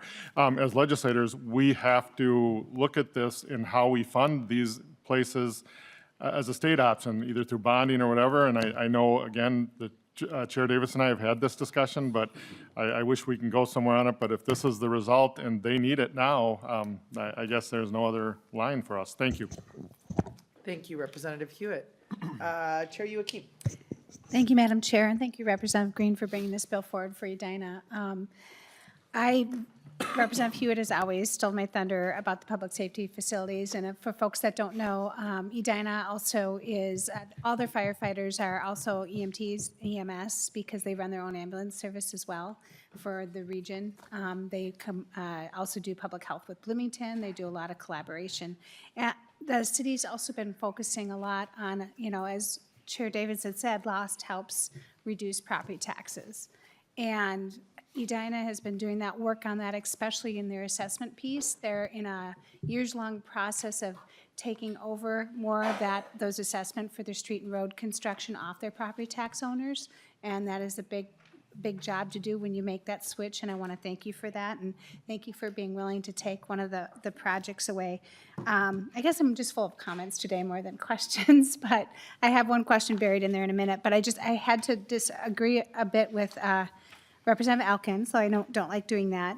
This is a lot different than the Brainerd-Baxter discussion, because you've been an established city, so are the ones around you. You collaborate a lot. The Brainerd-Baxter was completely driving economic development away from another city in a different way. So this doesn't do that. But maybe tell us just 30 seconds about the public safety facilities that you're looking at. Yeah, please go ahead, Councilmember Agnew. Or, yeah, please just introduce yourself for the record as you get started. Thank you, Chair Gomez. Thank you, committee. My name is Perry Vetter. I'm the Parks and Recreation Director for the City of Edina. And thank you, Representative Joachim. So as Parks and Recreation Director, I will not specifically give you the fire chief's answer or the police chief's answer, but this would be an expansion of public safety services in Edina. So this would add a third fire station, which would be located in the north part of Edina, which would additionally serve the north and northeast portion of Edina. That would include increasing response times throughout the community, but especially up into the Morningside, adjacency to the city of Minneapolis, city of St. Louis Park, and the city of Hopkins. This would be a full-service fire station, which would also house, as you said, the ambulance crews, the paramedic firefighters, as well as some of the other regional aspects that the city of Edina does, which is leading Task Force 1, and as well as having the technical rescue units for the Metro and the Western Metro services. So it would be an additional layer of services to increase those response times. Chair Joachim. Thank you, Madam Chair. And for those of you who might think 3 fire stations is a lot, Edina is really bisected by multiple highways, and the location that they're looking at for the fire station 3 was actually freeing up land with collaboration with the state construction project of a bridge over Highway 100 that the city put some of their own money in to help facilitate that and take some burden off the state. So just want to thank you for the work you do, and I'm happy to be a co-author. Thank you very much. Is there any further member discussion before we go to Chair Davids to wrap us up? Representative Elkins. I would just, in general, but I think there's 2 pieces of data that we should always request in the future. One is if it's an existing facility, we should request the trip data so that we can see, what is the true regionality of that facility. And then almost all cities who bring these forward go to the University of Minnesota Extension and get an analysis that tells them, among other things, how much money is this likely to raise and what percentage of this tax is likely to be exported to non-residents. And I think that we should be routinely asking applicants to provide that information to us. Thank you, Representative Elkins. Is there any further discussion? Chair Davids. Well, thank you very much, and I was horrified, mortified, and terrified when I heard that there'd be a future amendment to remove lines 2.7 and 2.9. Could someone explain why in the world you'd remove that? Representative Greene. Thank you so much, Chair. Thank you so much, Chair Davids. You know, we were looking at, when we were putting this together, and wanted to make sure that we were following the rules of not more than 5 capital projects. And so in looking at these, there were reasons to have all of them in. The Braemar Golf Course clubhouse design that really came from a place where Braemar has been the host for the Minnesota Adaptive Golf Open that brings golfers from across the country together to compete, and they are again going to be the host of that. So that was driven out of really making it more adaptive so that it was more inclusive for people across the state. It has really become a hub there. So in looking at just following the rules, that is the one that we had decided we would take off. Chair Davids? I'm I think sad- that's I'm once saddened, again, Madam my Chair. fault that they took that one off. I sell car Blame insurance for myself. Norwegian Mutual. We sell my fault insurance. Might be, I might be your number one customer. sir. Okay. All right. Chair Davids, anything further? No, thank you. Okay. Thank you for sharing your horror and terror with us today, Chair Davids. Is there, Representative Greene, please close us out. Thanks so much for being here. Yeah, thank you so much. Thank you for the discussion. I really appreciate all the comments and the perspective that were offered here. Representative Johnson, I appreciated you talking about small businesses. That's something that we have to always keep our eye on and making sure we're doing that. And making sure that we're not unintentionally, taking any businesses because of an ask here. The other piece that I just wanted to acknowledge when we talk about the public safety element of this, Edina provides a lot of mutual aid for other cities, as other cities provide to us and we provide back to them. Yesterday, I appreciate Representative Hewitt mentioning what happened in Edina. That was a collaboration of 5 cities coming together in response, and we were able to capture, someone who killed someone 2 hours before because of that collaboration. And so I think that's something we need to think about when we're looking at these, at this ask. So I appreciate the opportunity to be here and to have a lively discussion, as always. And I will just close it there. Thank you so much, Chair Gomez. Thank you very much for being here, Representative Greene. With that, I will renew my motion that House File 4876 be laid over for possible inclusion in the 2026 tax bill, and it is laid over. Thank you. Finally, House File 3464, Chair Freiberg, welcome to your committee. My apologies to the testifiers that you've been here for so long. We appreciate everybody's patience today as we've gotten through all of these bills. So Chair Freiberg is going to move that House File 3464 be laid over for possible inclusion in the 2026 tax bill. Chair Freiberg, to your bill. Thank you, Madam Chair. Thank you, Co-Chair Davids. This bill would authorize a 0.5% sales tax for the city of Robbinsdale to construct a public works facility. The current public works building is vintage 1950s. There are failing mechanicals, a leaking roof. All the repairs that have been done are temporary and no longer a good use of tax dollars. Robbinsdale's outgrown the current building. Modern-day plows, fire trucks, and so forth don't fit in the mechanics bays to get work. And having to store vehicles outside leads to quicker failures. Robbinsdale faces an over 100-year-old underground infrastructure due to the age of the city, and this means that taxes and utility funds are dedicated to replacements before there's catastrophic failure. The city has taken on initial planning and design costs. More than $1 million have been dedicated to this project. And with those funds and the project being in the 10-year plan, the city has shown a long commitment to this project. There's a regional benefit to the product. Timely snow and ice removal allows for access to places like North Memorial Hospital and Three Rivers Park District amenities. Maintenance of public safety vehicles allows vehicles to respond to the city and regional emergencies. Maintaining quality recreation areas like playing fields allows for continued hosting of regional tournaments. With me to testify is Councilmember Alejandro Caceres Aranda, and City Manager Tim Sandvik is also available for questions. Thank you for your consideration. Thank you, Chair Freiberg. Councilmember Caceres Aranda, welcome to the committee. Please introduce yourself for the record as you get started. Yeah, thank you. Good morning, Chair Gomez, or I guess good afternoon now. Chair Gomez, Chair Davids, and members of the committee. My name is Alejandro Caceres Aranda, and I represent the city of Robbinsdale as the Ward 4 City Council member. I'm here on behalf of the city of Robbinsdale in support of House File 3464. The city of Robbinsdale is facing the replacement of underground infrastructure that is more than 100 years old. Underground water, stormwater, and sewer replacement is incredibly expensive. For us to be aggressive and get caught up, we dedicate significant portions of our tax levy and utility funds towards these efforts, as mentioned by Representative Freiberg. Because we are faced with expensive replacement of utilities, it's difficult to undertake major capital projects like the new public works building. That's the situation we're in today. Holistically, Robbinsdale makeup promotes many modern-day goals like naturally occurring affordable housing, also known as NOAA, through our housing stock. However, this limits our ability to expand our commercial and industrial tax base and increase revenue through more traditional methods. This bill would allow Robbinsdale to ask our voters to approve a local sales tax and use tax of up to 0.5%. The revenue would then be used to finance up to $40 million plus bonding costs for a public works facility project. The tax will be temporary and will expire once the project is paid for or after 20 years, whichever comes first. This is about giving our community a tool to address real infrastructure needs while continuing to provide the services our residents rely on. Thank you for your time and consideration. Thank you very much, Councilmember, for your testimony. Is there anyone else present that wishes to testify on House File 3464? Not seeing any. Moving to member discussion. All right. Chair Freiberg, any final thoughts for us?